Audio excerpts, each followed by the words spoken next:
Dale nomás. Sí, estoy esperando a que me aparezca en mi teléfono también. Es que tiene un retardo. Sí. Hola, muy buenas tardes a todos los que nos acompañan. Les damos la bienvenida a esta actividad, la cual ha sido planificada por nuestra escuela.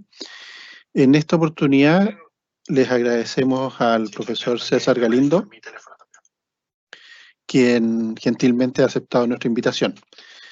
Como Escuela de Salud estamos muy contentos de poder llevar a cabo este tipo de actividades y les dejaré al moderador de la actividad, el profesor Darwin Morales, quien les entregará la información y llevará a cabo el acompañamiento de la jornada.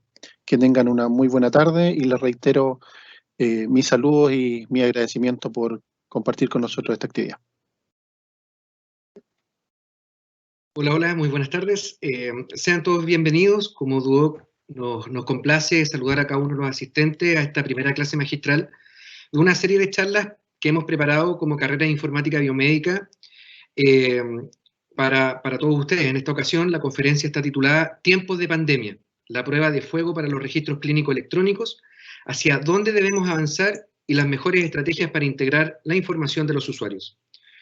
Esta está a cargo del ingeniero César Galindo Vió, presidente del capítulo chileno de HL7, director del Laboratorio de Informática en Salud de Universidad de Valparaíso, consultor internacional y especialista en estándares de interoperabilidad en salud, ingeniero senior del Centro Nacional de Sistemas de Información en Salud, CENS, integrante del Proyecto Nacional de Interoperabilidad en Salud, consultor experto de Corfo, FONASA y MinSal. Además, ha participado en diversos foros internacionales de interoperabilidad, tales como FHIR, CDA y B2. También ha sido galardonador del Premio Ismael Valdés Valdés del Instituto de Ingenieros de Chile. Durante el transcurso de esta presentación, todos ustedes pueden ingresar sus preguntas, las cuales se irán respondiendo inmediatamente. No esperen al final de la charla, sino que más bien será una conversación con el expositor. Con ustedes a continuación, César Galindo. Muchas gracias, Darwin. Quiero primero que nada partir agradeciendo la oportunidad que se me ha dado como para poder mostrarles un poco de las cosas que están pasando en Chile a nivel internacional, a nivel mundial, respecto al tema de la interoperabilidad, los sistemas de información en salud y aquello que rodea el uso de estos sistemas dentro del contexto de la pandemia que ya sabemos se nos ha extendido más de lo que debiera. Para mí es un agrado, yo me siento un amigo de todo lo que se hace en el Duoc. He tenido la posibilidad de trabajar en el Duoc y al mismo tiempo también he tenido la posibilidad de convivir con muchas personas que ahí están, que trabajan, y por lo menos desde mi perspectiva lo que ustedes llevan como carrera es sin duda alguna uno de los elementos fundamentales para poder llegar a impactar fuertemente la salud y los sistemas de información en salud y la mejora de la calidad de la salud.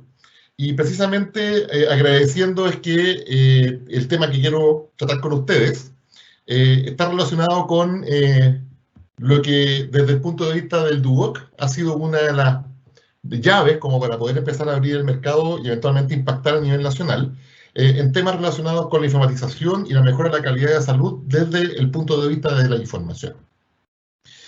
Hoy día no vamos a desconocer que estamos viviendo una pandemia durísima, que está atacando, bueno, se habla mucho de guerra, yo no quiero hablar de guerra acá, pero en alguna medida ha ido evolucionando posiblemente de manera mucho más dramática de lo que muchos esperaban. Y hasta el día de hoy tenemos todavía una bastante incertidumbre respecto a cuándo o cómo vamos a salir, digamos. Yo vivo en Valparaíso, yo estoy cuarentenado, aunque estoy cuarentenado de manera personal hace harto rato ya, pero el poder visualizar cómo ha estado evolucionando esto, y cómo podríamos haberlo hecho mejor desde la perspectiva de la informatización es un tema que seguramente vamos a tener que discutir latamente una vez que salgamos de la crisis.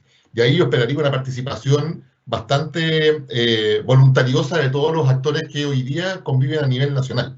Y esa conversación a mí me encantaría tenerla incluido a ustedes, gente del Duoc o aquellos que estén aquí presentes, porque como HL7 Chile por lo menos nosotros estamos viendo que hay que trabajar muy duro una vez que salgamos de la pandemia con el objetivo de poder mirar en el mediano y largo plazo lo que hicimos mal y lo que tenemos que rápidamente crear, y hacia adelante cuál es el país que queremos en este tipo de cosas. Así que en función de eso yo les quiero mencionar, o les quiero comentar, conversar con ustedes. Mi intención es que ojalá Esto es tan amplio, tiene tantas dimensiones, tiene tantas aristas, que ojalá aparezcan muchas dudas y muchas cosas que yo no voy a mencionar que ustedes quieran conversar con nosotros, con Darwin, conmigo, con los que están aquí moderando.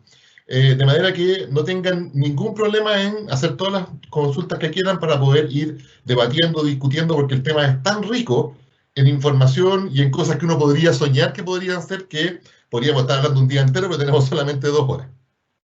Así que voy a partir con esta exposición que hemos planteado y que hemos estado trabajando esta dinámica, o por lo menos esta visión de lo que debería estar pasando a nivel nacional e internacional, desde HL7 y desde el CENS también, relacionado con el qué pasó con la puesta en escena en los países desarrollados y en Chile con los sistemas de información y los registros clínicos electrónicos, dado el estrés que también para estas tecnologías ha significado la aparición de una pandemia después de 100 años, porque la pandemia anterior no había este tipo de tecnología como para poder apoyar precisamente en la lucha contra una catástrofe de este tipo.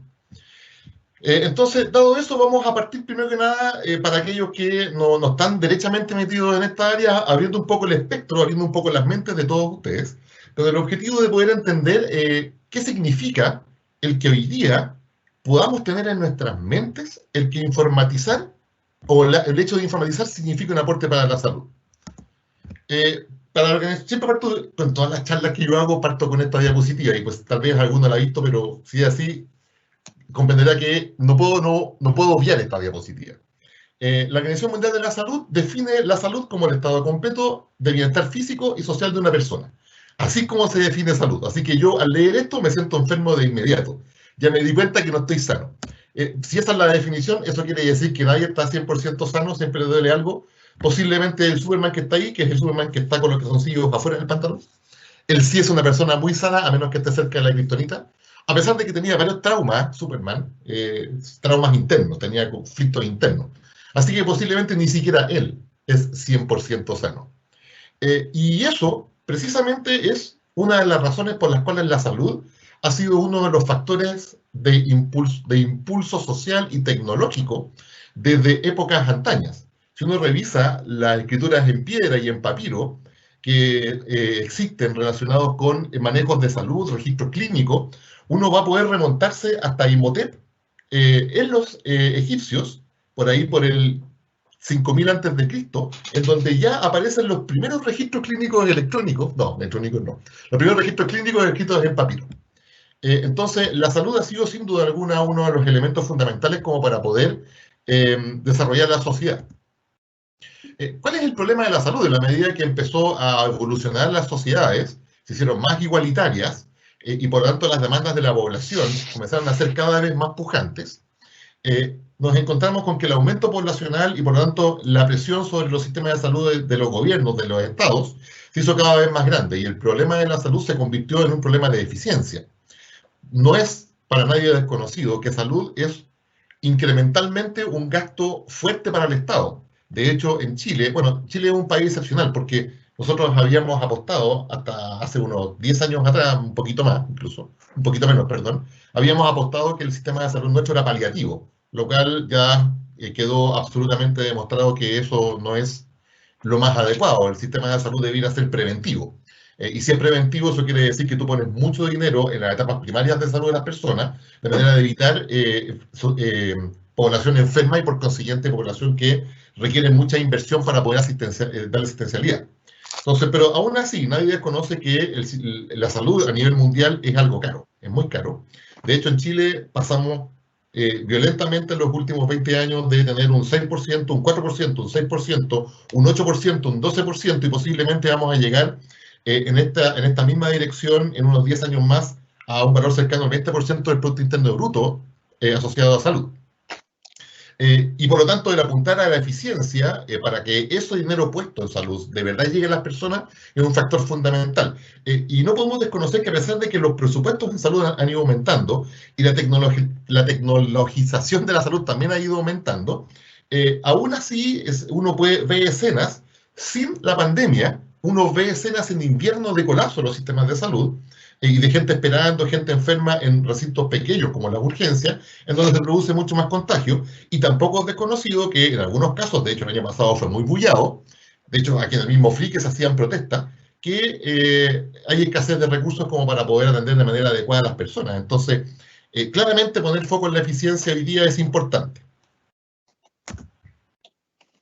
Y cuando uno piensa en eficiencia, de hecho el Estado de Chile lo pensó el año 2004 en el gobierno del presidente Lagos, cuando se dijo hay que cambiar el tema de eficiencia en salud y para eso tenemos que pensar en una estrategia. Y esa estrategia incluyó evidentemente el meter informatización, el meter datos en salud que pudiesen ser manejables, donde curiosamente el ministro o la ministra de Salud en ese momento que tuvo que emprender esta política, esta estrategia para hacer más eficiente la salud fue la presidenta Bachelet. Dentro de esa estrategia que se llamó estrategia Sidra, que no es la que se toma, sino que es un acrónimo, pensó en que informatizar ciertos procesos era crucial, era súper importante, porque si yo podía informatizar, podía mejorar la forma como se atendían a las personas con mayor información.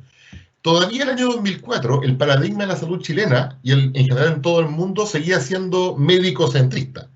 Ya hoy día sabemos que el paradigma de atención en salud es paciente-centrista. Eso quiere decir que todo tiene que girar en torno a facilitar el trayecto de un paciente en salud y, por lo tanto, el hacerle mucho más cómodo, más eficiente el trabajo con él y que él se distancie lo más posible de ir asistencialmente a pedir salud. ¿Ya? Pero informatizar fue evidentemente uno de los focos y de hecho la estrategia Sidra se terminó centrando fuertemente en informatizar ciertos procesos en salud. Porque ya en el año 2004 a nivel nacional se habían dado cuenta de que, el Estado se había dado cuenta de que ahí había un foco que había que atacar con fuerza. La dinámica de implementación de sistemas de información en salud en Chile, nada que decir, ha sido extremadamente voluntariosa. De partir con un sistema que no tenía gran conectividad a llegar, por lo menos en el sector público, que atiende el 80% de las personas, de los pacientes, a una red conectada con un ancho de banda muy potente y con una penetración de sistemas de información muy alta, ha sido de verdad un esfuerzo de Estado que hoy día tenemos que valorar. Si uno piensa en información digital, uno tendría que pensar que el paciente enfermo, que llega a ser atendido en un prestador determinado, debería recibir o debería informar o debería su información caer en un registro electrónico. Comúnmente el registro clínico electrónico es en la ficha o el historial del paciente. Registros clínicos electrónicos hay de muchos tipos en salud, hay muchísimos tipos, casi infinita cantidad de tipos, pero por lo menos debería caer dentro de un registro clínico electrónico como historial. El paciente es atendido y sale muy feliz y además dejó su información, que ojo que esa información no está libre de uso, hoy día hay una ley, en realidad hay 3 leyes, que atacan precisamente el tema de cómo se usa la información, que han sido también tema de discusión durante esta pandemia. El Ministerio ha sido muy cauto en divulgar o hacer uso de la información, precisamente argumentando las leyes que hoy día protegen la privacidad de las personas, y es un tema que vamos a conversar de aquí al final, relacionado con el tema de la trazabilidad. Bueno, esa información yo eventualmente, si la tengo dispuesta de manera digital, debería poder utilizarla.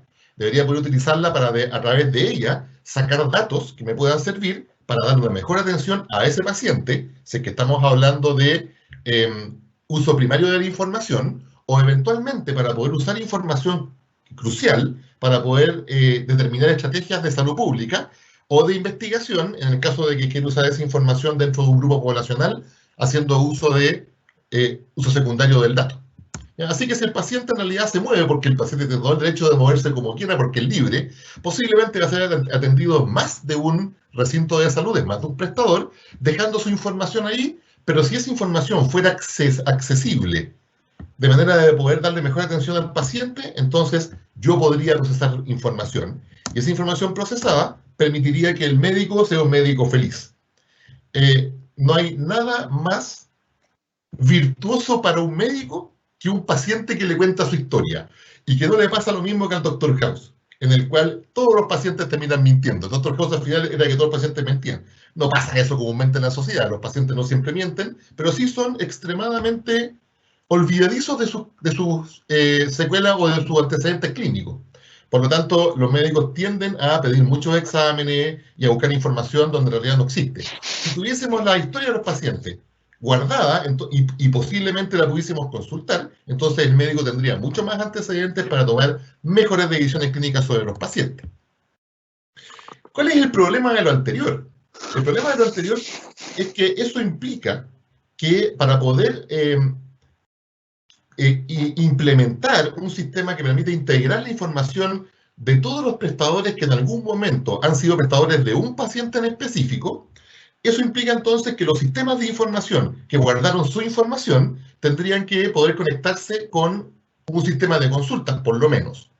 Y pasa el típico problema que pasa cuando uno viaja, o cuando uno se compra, bueno, hoy día ya no, vienen con todos los adaptadores, pero antiguamente era súper común que uno se compraba un equipo y cuando lo iba a enchufar, ¡oh!, no calzaba con el enchufe. Y eso pasaba porque, en definitiva, la forma como se conectaban los sistemas no era compatible con el enchufe. Si pensamos eso en informática, el enchufe vendría a ser el sistema que integra la información. Y el enchufe que viene con el dispositivo vendría a ser la forma como se comunican los sistemas de información existentes en prestadores, servicios de salud, médicos particulares, mismos pacientes, en lo que sea. Si cada uno diseña el sistema a su pinta, no hay ninguna forma de que tantos actores con tantos enchufes distintos puedan conectarse de una misma forma con un solo actor que permita integrar la información. Y por lo tanto, la primera consulta que salta, o el primer problema, la primera brecha sobre la cual nos encontramos a nivel país y en general a nivel mundial, es cómo conseguir que tantos actores distintos puedan integrar la información conversando tanto con el menor esfuerzo posible. Porque si pensamos en cuánto se debe conversar en salud, claramente tenemos el abanico de que hay que conversar mucho sobre salud. Si es sobre un paciente, hay mucho que hablar de él. Si es sobre una población, hay mucho que hablar sobre esa población. ¿Cómo hacer que esa conversación entre sistemas sea efectiva, pero con el menor esfuerzo posible? Y además entendiendo que hay que incluir tecnología, como por ejemplo los dispositivos médicos. Este paradigma es un problema, es el problema. ¿Quién consigue que tantos actores puedan engancharse para conversar? Ha conseguido la piedra de Rosetta. Y por lo tanto hay muchos a nivel mundial buscando esta solución. El problema que hay es que si yo dijera, bueno, hablemos de esta forma, conectemos los sistemas de esta forma y normemos para que todo se haga igual cometemos un error, cometemos un atropello, porque en definitiva en salud el problema que tenemos es que la capacidad de enviar información depende mucho de qué es lo que estemos capturando. Y naturalmente los sistemas asociados a la atención de pacientes, a actos administrativos de pacientes o de organizaciones, a actos financieros de organizaciones o de pacientes, son distintos, no son exactamente iguales. Por lo tanto, nivelar o normar la forma como la comunicación tiene que ser hecha o la tecnología que se debe implementar para que la comunicación pueda ser efectiva en salud, no basta con solamente decir se hace de esta forma para todos y se acabó. ¿Ya? Porque cada sistema es distinto y por lo tanto la vara con la cual tiene que medirse para poder implementar tecnología tampoco puede ser la misma. Así que, dado lo anterior, este es un trabajo de hormiga y eso quiere decir que lo que hay que hacer es tender puentes. Para lograr que los sistemas de información se comuniquen, se integren la información para poder hacer uso de esta, hay que tender puentes técnicos, pero por sobre todo hay que hacer que la comunidad, el ecosistema que trabaja en este tipo de cosas llegue a acuerdos. ¿Cuál es nuestro caso en Chile? En Chile apostó, como ya les comentaba, hace 10 años atrás, con la posibilidad de integrar, de desarrollar fuertemente sistemas de información en procesos clínicos o procesos administrativos específicos. Y fue así como en un lapso de 10 años, Chile consolidó grandes procesos para poder manejar. Sí, ¿hay una pregunta, Darwin? Así es, César. Tenemos preguntas. Bruno Cárdenas nos consulta. Nos dice, muy buenas tardes, muy interesantes los temas de la charla. Tengo una pregunta. ¿Creen ustedes que luego de la pandemia y por consiguiente crisis en Chile se empezaría a trabajar a corto plazo en una reestructuración o actualización del sistema de salud para dar un enfoque más preventivo ante catástrofes similares a futuro? Pregunta difícil. Ojalá yo pudiera tomar esa decisión. Yo creo que la decisión de una estrategia clínica es un problema de salud pública. ¿Ya? Y yo soy técnico, así que me costaría responder a esa pregunta. El Estado de Chile ha hecho sistemáticos guiños a apuntar a una salud preventiva. Sistemáticos guiños, pero en la práctica eso no ha sido efectivo, ha faltado. ¿Ya? Y yo creo que ha faltado porque hoy día esto es como la bola de nieve. Cuando tú tienes una bola de nieve que parte desde la cúspide de la montaña, es pequeña y tú podrías detenerla. Pero cuando la bola de nieve ya ha agarrado inercia, es muy difícil detenerla, pasa por encima tuyo. Y el problema que hoy día hay es que para iniciar una metamorfosis del sistema sanitario se requieren variables múltiples, y si uno quisiera apuntar a un diseño de la salud chilena que sea netamente preventivo, tendría que dedicar muchos esfuerzos a eso, pero sin embargo, como la bola de nieve ya está corriendo, hoy día tenemos un sistema que apunta altamente a la paliativa, porque tenemos mucha población adulta mayor enferma, de partida. De hecho, hoy día queda muy desnudo eso, dado la crisis de la pandemia. Con la crisis de la pandemia se han desnudado muchas cosas en Chile, pero también se desnuda que hay una población adulto mayor que ha ido creciendo y que además es muy vulnerable y hay que darle atención, y eso consume muchos recursos. Es un interesante dilema. Yo creo que hay que cambiar el modelo en lo particular, hay que apoyarse mucho en la tecnología, pero también hay que hacer un modelo conceptual que permita hacer la interfaz de cambio entre un modelo paliativo o un modelo preventivo. El modelo preventivo está demostrado, por donde uno lo vea, que a la larga ahorra muchos recursos. Es mucho más barato, porque es mucho más barato prevenir que curar. Esa es una frase antigua. Voy a poner solamente un ejemplo. Si uno se cepilla los dientes todos los días, aunque no supongamos que financia el Estado eso, el gasto en cepillo de diente, pasta de diente y el hilo dental, a la larga es mucho más barato que el tener que ir al odontólogo, porque se le cayó un diente porque no tuvo cuidado. Y eso pasa en salud, pasa exactamente lo mismo. La prevención, la educación es mucho más barata y mucho más masiva que el tratamiento paliativo. Ojalá apuntemos a eso, y hoy día los sistemas informáticos pueden ayudar mucho a eso, y deberían aplicarse por lo menos tecnologías preventivas a nivel de los niños. Habría que partir con un modelo que apunte a los grupos etarios de menor edad, para generar una cultura cuando ya tengamos 20 años más, y eso de largo plazo. Muchas gracias, Bruno. Tomás Contreras nos pregunta, con respecto a lo antes mencionado de la seguridad de la información, ¿qué hay de cierto o falso que la data de pacientes no puede ser almacenada en servidores fuera de Chile? Es una tremenda pregunta esa. Yo tuve la posibilidad, la fortuna, de trabajar en un proyecto que al final nunca terminó de hacerse porque tuvo un problema legal, que fue el historial clínico compartido chileno.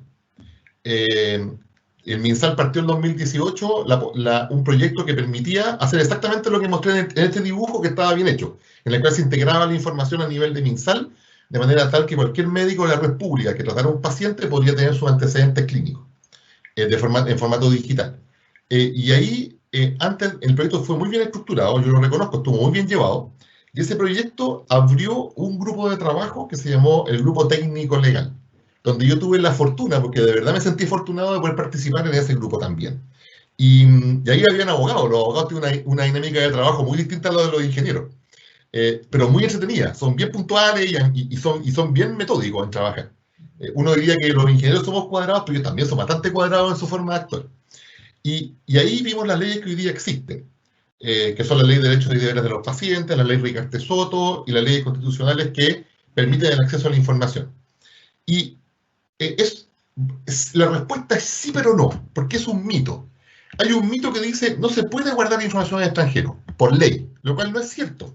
Yo podría guardar información en extranjero, pero hay una condicionante para eso que es la que lo impide en alguna medida. Si yo guardo información en el extranjero, yo tengo que asegurarme que las leyes que rigen en Chile, porque hay información de los pacientes chilenos, yo tengo que asegurarme, o del sistema de salud chileno, que las leyes que rigen en Chile son aplicables a donde yo almacené la información.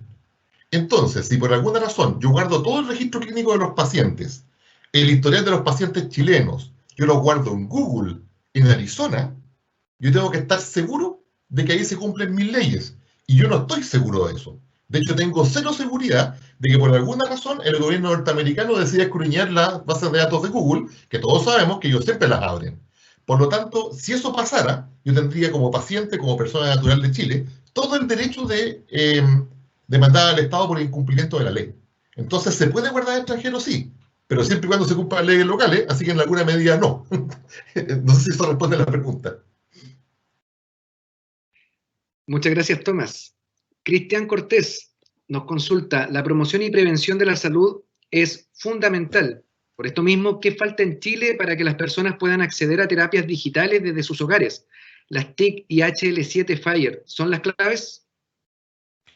A ver, claramente Chile es un país que ha tenido una estrategia interesante, pero a mi entender poco consolidada de telemedicina. La telemedicina uno piensa que es atención a distancia solamente, pero es mucho más allá que eso. De hecho, está toda la lista de la teleeducación, que es muy potente. Cuando pensamos en que podríamos haber tenido televisión digital full, pero eso se retrasó, ahí hay una excelente oportunidad para tener canales educativos en salud y hacer teleeducación a distancia y masivamente. Y yo creo que falta, lo voy a nombrar al final de esta exposición, yo creo que falta un poco hacer salud comunitaria, pero no comunitaria en el sentido de juntar a la comunidad a hacer salud, sino que en el sentido de que la comunidad participe de salud. Hoy día hay una oportunidad única porque la gente se organiza muy bien en las poblaciones, especialmente en los centros comunitarios. Y desde ahí se puede hacer muy buena intervención en educación y en programas de salud. De hecho, las municipalidades son muy expertas en hacer eso, traer sus consultorios, pero aún así les faltan recursos y les falta poner una impronta que sea un poco más potente o una mirada mucho más estratégica desde el Estado. La telemedicina, como medida, como tecnología, obviamente que apunta a una prevención de manera mucho más dinámica y mucho más masiva. Así que las TICs, evidentemente, ahí tendrían un rol que sería fundamental.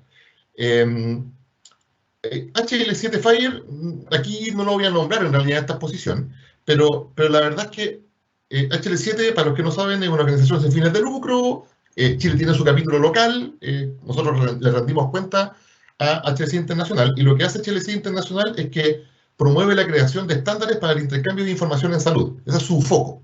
Y de hecho, los estándares de HL7 son los más usados a nivel internacional, y Chile, en el estado de madurez que tiene hoy día, tiene la capacidad de crear un capítulo local para que HL7 en Chile sea, en alguna medida, el que se preocupe de regular el uso de los estándares de HL7 a nivel nacional. Y el último estándar que salió, que nació en el año 2011, se llama FHIR, que en realidad es un acrónimo. Y HL7 Internacional, desde el año pasado, en sus pilares estratégicos, define la promoción de FHIR como el estándar de interoperabilidad a nivel internacional, y por lo tanto nosotros como HL7 Chile también tomamos esa definición como propia.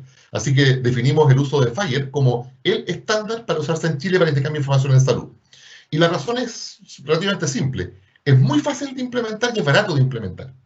Y además tecnológicamente está mucho más actualizado que el resto. Por ejemplo, V2, de mensajería, es del año 82. Ahí nació. ¿Sí? Es súper antiguo. Es súper eficiente, funciona muy bien, pero es antiguo. FHIR tiene muchas ventajas.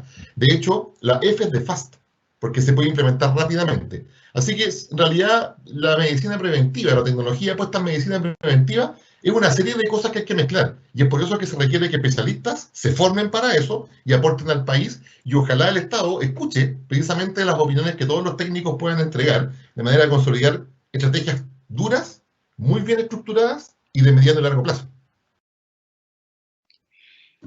Bien, finalmente Jorge Sáenz nos consulta, nos indica, esas soluciones ya existen, son las ESB o bus de integración, dando respuesta a conectar múltiples puntos diferentes con una sola solución. La duda mía es, ¿por qué existiendo no es difundida o promovida esta solución como corresponde? Ya, bueno, una pregunta técnica. La verdad es que sí y no, porque efectivamente hoy día yo puedo colocar un bus de conexión que permita que múltiples actores informáticos a través de él se conecten con otros actores informáticos siguiendo un estándar específicamente. Voy a nombrarlo más adelante, pero uno de los grandes problemas de la interoperabilidad, de integrar interoperablemente la información, radica en el hecho de que la forma como yo debo hacer esa integración de datos con el uso de un estándar depende del caso de uso que yo quiero usar. Eso quiere decir que si, por ejemplo, yo lo que deseo es integrar información de los laboratorios COVID con el EpiVigila para poder informar en tiempo real los resultados de los PCR o test rápidos en Chile, debo hacer un diseño del uso del estándar para ese caso de uso en particular. Por lo tanto, debo adoptar el estándar y trabajar para que cuando finalmente llegue a la forma en cómo los datos se van a conectar entre sistemas, esa forma sea universal usando el estándar. Y eso implica un trabajo previo. Tengo que ver el caso de uso, tengo que levantar el conjunto mínimo de datos, tengo que ver del estándar que voy a ocupar, tengo que hacer el diseño del estándar, tengo que armar los endpoints en el que va a recibir la información, tengo que abrir los servicios también ahí. En fin, hay toda una estrategia previa de diseño. Y una vez que tengo todo eso armado, ahí puedo ocupar el bus. Me desentiendo del uso del bus o del diseño del bus. Me desentiendo de la arquitectura en alguna medida. Pero también hay que hacer un diseño previo de todo lo demás. Entonces, si bien hoy día los buses se ocupan, de hecho, la mitad de los sistemas informáticos de hospitales sus GIS y sus conectividades usan el bus de conexión de Intersystem. Y Rayen ocupa sus buses de conexión para atención primaria. E Indra también tiene el propio. Entonces, hoy día se ocupan masivamente, pero aún así no se puede interoperar porque no ha hecho el diseño previo del estándar. Entonces, ¿es una estrategia ocupar buses de conexión? Por supuesto, de hecho hay algunos gratuitos, como por ejemplo MidConnect. Pero también hay que trabajar un poquito más en el diseño del estándar, antes de usarlo. Bien, nos llegaron 2 comentarios más. Renato Pino nos pregunta, a tu juicio, ¿qué falta para que el profesional clínico se incorpore a la evolución de interoperabilidad como promotor? Muy poco, Renato, muy poco, la verdad. Yo creo que el problema que hoy día tenemos para que esto sea masivo y de verdad simplemente con fuerza, no está en el médico, está en el tomador de decisión. Los técnicos que trabajan en salud se dan cuenta que necesitamos esto. Y los médicos, yo tengo la esperanza que en especial ahora, después del momento de pandemia, van a tomar mucho más conciencia de la importancia de integrar información. De hecho, en HL7 a nosotros nos llueven las críticas de los médicos, no a nosotros, sino que nos llueven los llantos de los médicos, porque cada nuevo sistema les pide una ventana nueva. Entonces, los médicos están enfermos. Si llenar el EpiVigila, se demoran. En llenar el laboratorio se demoran. Es pérdida de tiempo. ¿Ya? Y si les ponen un nuevo sistema con una nueva ventana, lloran más. Ya en sus hospitales tienen que levantar 2 o 3 ventanas distintas. Con el tema pandémico, que levantar 2 o 3 ventanas nuevas. Ellos se dan cuenta de que integrar les es sumamente útil. Así que yo tengo la impresión de que el clínico hoy día está valorando fuertemente el hecho de ocupar interoperabilidad e integrar información. Tanto así que hoy día, si tú me preguntas, expertos en integración e interoperabilidad a nivel nacional, hay muchos médicos metidos ahí. Y el problema que hay para que haya voluntad política de hacer esto y para implementar fuertemente estos sistemas, con el costo que significa la incertidumbre de éxito, está relacionado básicamente con el que el tomador de decisión se arriesgue. Y para eso también tiene que haber una culturización, una evangelización a niveles de toma de decisión. Y eso hay que hacerlo también. HL7 y SENS apuntan un poco a eso. Ya me imagino que el DUOC también tiene una línea educativa que apunta a esa dirección. Así que hay que seguir haciendo la evangelización y eso toma tiempo y cuesta esfuerzo. Bien, el último comentario y ahí proseguimos con la exposición. Teresa nos comenta, indica, no es una pregunta, es para referir más que nada que en los centros de salud familiar se hace educación y reuniones participativas con la comunidad y para la comunidad hay programas preventivos. El problema es que los recursos humanos, insumos e infraestructura es deficiente. Está más enfocado, como bien dice, al área hospitalaria. Muchas gracias, Teresa, por tu comentario. No, Teresa, gracias. O sea, ¿qué quieres que te diga? Tú vives la realidad del día a día. Yo estoy un poco más arriba y al nivel del diseño, pero claro, el dolor lo sienten ustedes. Y es por eso, aquí voy a hacer propaganda, ojo, voy a hacer promoción. Para nosotros como HL7 partimos este año, así que estamos tratando, la directiva tratando de hacer lo mejor en época de pandemia, de estructurar algo que impacte y relegar un poco el plan que teníamos. Pero para nosotros como HL7 va a ser súper importante el generar lo que llamamos comunidades o grupos de trabajo. Porque en realidad yo puedo sentarme y imaginarme un mundo perfecto como que les voy a describir en esta charla y tirar líneas técnicas de cómo deben hacer. Pero eso no va a servir si es que en realidad no tengo esa línea técnica del dolor. Y el dolor viene comúnmente en el mundo clínico, del mundo que está batallando allá abajo y de las personas, de los pacientes. No viene comúnmente el dolor del ministerio y tampoco viene del servicio de salud. Viene del médico, de la enfermera, del tecnólogo y del paciente y de todos aquellos que están ahí recibiendo el día a día de salud. Y por lo tanto, para nosotros un principio es poder levantar comunidades fuertes. De hecho, tenemos ya un Slack operando para desde esa comunidad levantar, no sé, de las enfermeras el dolor, de los médicos el dolor, de los pacientes, que para nosotros es muy importante el tema paciente, el dolor, y así sucesivamente, la atención primaria, el dolor, y de esa manera decir, oye, aquí hay un punto en el cual nosotros como HL7 Chile podemos impulsar una mejora tecnológica, así que nos ponemos a trabajar con grupos de trabajo. Pero sí, Teresa, tienes toda razón, efectivamente lo que falta es recursos humanos, y justo voy a tocar ese tema un poquito más adelante. Bien, continúo. Gracias por las preguntas. Me encanta que haya preguntas entre medio. Hace mucho más dinámica la discusión. ¿Qué es lo que pasa en Chile? Un paciente va a un hospital, recibe atención, pero el registro no se puede alcanzar. Queda guardado como una isla de información en ese hospital. Y si se atienden 50 hospitales o centros de salud o prestadores distintos, pasa lo mismo. Y por consiguiente, al no poder integrar la información, tengo data que eventualmente puedo procesar, pero es ruidosa. No es información tomada directamente de la fuente. Y por lo tanto, tengo un médico que no tiene la capacidad de tomar decisiones en tiempo real, no está empoderado, y posiblemente tengo un paciente que le cuesta mucho más su recuperación porque la atención que se le ha dado para él ha sido insuficiente. La realidad que tenemos en Chile, no sé si es tan dramática, pero en definitiva tenemos todavía un sistema que trabaja con muchas islas de información. Toda la bondad del desarrollo que yo les planteé al principio se pierde al momento en el cual nos damos cuenta que el siguiente paso es integrar la información, como precisamente lo conversamos con las preguntas que me hicieron. Tenemos todavía potenciales peligros, todavía en hospitales se llevan así las pastillas a los pacientes en cama, y eso es naturalmente riesgoso, ¿no es cierto? Pues, aumenta la capacidad de error, lo que debería pasar, ya pasa en algunos hospitales en Chile, un hospital extranjero también, es que hay un sistema automatizado que distribuye los fármacos a los pacientes, por lo tanto se disminuye la posibilidad de cometer errores con ellos.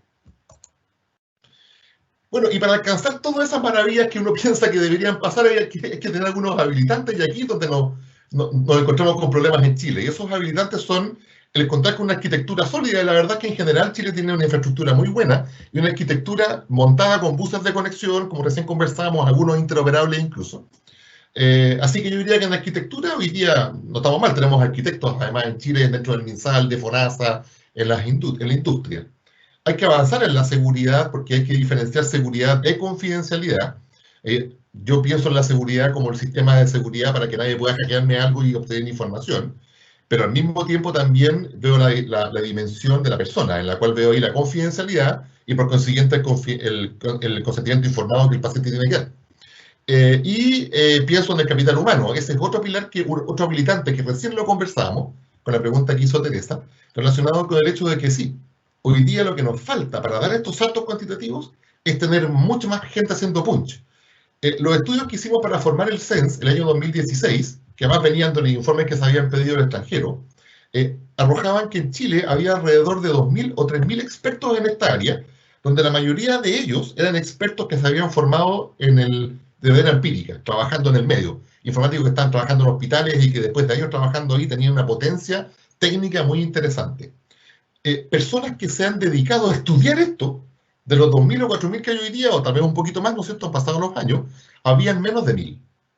Y los estudios indicaban que para hacer un desarrollo potente, fuerte, desde el Estado, de los prestadores, desde la comunidad, para informatizar, se requieren alrededor de 25.000. O sea, estamos alrededor del 10%. Por lo tanto, estamos muy debajo en capital humano y se requiere una rápida intervención, con una rápida estrategia para hacer eso. Bueno, el ejemplo para mí más importante de esto es Duoc, que está haciendo capacitación en ese sentido. Nosotros como HL7 Chile vamos a iniciar nuestro plan de capacitación también, y el CENS también hace lo propio. Y la definición de estándares. Los estándares se definieron en el año 2007 en Chile, de interoperabilidad en salud. El Estado definió en el convenio marco, en el documento técnico del convenio marco para el SIDRA, definió ahí que se iba a usar mensajería B2.7, se iba a usar CDA para documento clínico y se iba a ocupar DICOM. De DICOM nada que decir porque la industria de dispositivos médicos integra DICOM en sus dispositivos médicos de tecnología. Así que eso viene per se. Pero B2.7 nadie nunca lo ocupó porque es muy evolucionado. Se requiere mucha codificación que Chile no tiene esa parte. Entonces casi toda la industria ocupó B2, ocupó B2.3 o B2.5. Y CDA recién se empezó a ocupar en el año 2018 con los proyectos de historial clínico compartido y con los proyectos del Registro Nacional del Cáncer, pero hoy día está FHIR, que suple CDA también de manera muy potente. ¿Ya? Entonces, aquí tenemos una indefinición. ¿Ya? Como el Estado, a mi entender, no ha podido definir los estándares porque está con otras preocupaciones y porque al mismo tiempo posiblemente requiere ayuda técnica para hacer esa definición, nuestra intención como HL7 Chile es decirles, mire, ¿saben qué? Ocupen FHIR, y así de esta forma. Y de hecho ha ido pasando, hay algunos proyectos hoy día del Estado, del gobierno de Chile, del Estado, que se están impulsando a través de FHIR, pero ahí obviamente ha costado, ¿no? El primer proyecto siempre es el que más cuesta. Bueno, las reglas son las siguientes. A mí me gustan los modelos, puse este como ejemplo, ojo, aquí puse estos dos como ejemplo. A mí me gustan los modelos que son top-down. Eso quiere decir que cuando yo deseo implementar un proyecto de integración o de interoperabilidad, yo debo partir viendo las reglas nacionales. ¿Qué es lo que yo quiero como país? Y de ahí ver si alguien lo tiene hecho. Y en este caso, IHE, como organización, nos entrega perfiles que uno podría decir, oye, este es como lo que yo quiero hacer, así que lo puede adoptar como para poder desde él trabajar. o Fire, que está entre medio de estos dos en realidad. Uno podría decir, hay perfiles de Fire que se parecen mucho a lo que yo quiero hacer, así que los voy a usar. ¿Ya? Y luego bajar los estándares basales. ¿Me quedo con Fire o me voy a otros estándares? Ese modelo es el que deberíamos ocupar siempre, pero no siempre se puede ocupar. Hay proyectos en los cuales hay que partir del estándar y finalmente llegar a las reglas arriba. ¿Ya? Pero uno, si se da cuenta, metodologías para trabajar esto hay, y hay muchas. Pero aún así, esto es difícil, de verdad muy difícil. Por ejemplo, aquí tengo dos frases de dos próceres de la interoperabilidad a nivel internacional. El primero dice, cuando tú has visto una interfaz de HL7, solamente has visto una. Y eso pasa por lo que recién conversamos respecto a los buses de integración. Cuando yo armo la interfaz para un caso de uso, es altamente probable que esa interfaz no me sirva para otro caso de uso que deseo integrar o interoperar. ¿Ya? Así que en realidad, cada nuevo caso de uso, cada nuevo proyecto de interoperabilidad es un proyecto nuevo. El segundo dice, comunicación e interoperabilidad no son una ciencia, son un arte que se perfecciona sobre el tiempo. Me encanta esa frase. Yo cuando les enseño a mis estudiantes en la Universidad de Valparaíso esto, para mí esto es exactamente. El poder armar sistemas de interoperabilidad, no me siento a meditar científicamente, sino que pienso en cómo hago un diseño efectivo, que es casi como un arte, que en el tiempo estoy seguro que se va a ir seguir perfeccionando. El mayor pecado que se comete a nivel de Estado o a nivel de desarrolladores es pensar que la primera versión de interoperabilidad es la mejor versión. Siempre esa versión se va a tener que seguir mejorando en el tiempo, porque la tecnología cambia y porque siempre la primera versión es la que más cuenta. Bien, entonces, para matar el tema de la integración, los estándares, yo puse HL7 porque es lo que me motiva a mí, sirven para mover los datos, escribir aplicaciones por diferentes desarrolladores, hacer aplicaciones a granel que sean replicables. ¿Cuál es el mayor dolor hoy día de los desarrolladores? ¿Por qué un desarrollador quisiera que su producto fuera interoperable y no que su producto fuera el único del mercado que se conecta? La respuesta es sencilla. Es porque si yo interopero, eso quiere decir que yo, el mismo producto, si todos los posibles clientes tienen el mismo esquema de interoperabilidad, entonces el producto que yo desarrollo para uno, se lo puedo vender a todos. En cambio, si no existiera interoperabilidad, el producto que yo creo para uno, posiblemente para el mismo caso que le vendí a ese cliente, tengo que volver a desarrollarlo para un nuevo cliente. Entonces la interoperabilidad me ayuda mucho a hacer economía de escala desde el punto de vista de la industria, así que conviene. Bien. Ok, vamos entonces a lo que nos convoca hoy día. Recién esto fue una introducción. ¿Qué es lo que nos convoca hoy día? Los registros clínicos electrónicos. Y el uso a nivel mundial. Fíjense en los siguientes datos. Antes de eso. Voy a distinguir dos tipos de registros clínicos electrónicos. Voy a distinguir el que está en un hospital o en un prestador, que almacena información de manera que cuando el paciente vuelva yo tengo sus datos ahí y los puedo usar. Y voy a distinguir ese registro clínico electrónico de aquel que puede compartir la información y por lo tanto integrarse en una red de salud. Nacional, local, institucional, como ustedes quieran. Por ejemplo, no sé, una aseguradora de trabajador puede tener toda su red nacional integrada. ¿Ya? Y eso está bien, digamos. Pero puede tal vez no integrarse con el resto del país. ¿Ya? Acá apuntamos nosotros a que sí, ojalá se puedan todos integrar con todos porque eso mejora la calidad y le da un mejor beneficio al paciente, que es lo que uno finalmente busca en este tipo de cosas. Entonces uno dice, bueno, es fácil, pues si están los estándares internacionales, ya hemos hablado de HL7, de Fire, de lo que sea, tomémoslo y usémoslo, punto final, no nos preocupemos más del tema. Hasta incluso los semánticos, los estándares semánticos de cómo expreso la información, bueno, tomemos lo que existe a nivel mundial y ocupémoslos en Chile. Y aquí viene el problema, en realidad no es problema, para mí no lo es porque eso significa que aquí hay lucas, digamos. En alguna medida esto es un buen negocio para los que trabajamos en esto, entre comillas, buen negocio. No es tan buen negocio, en realidad, pero sí por lo menos nos da trabajo. Y es que los estándares nos sirven un propósito específico, al menos que estos se adopten.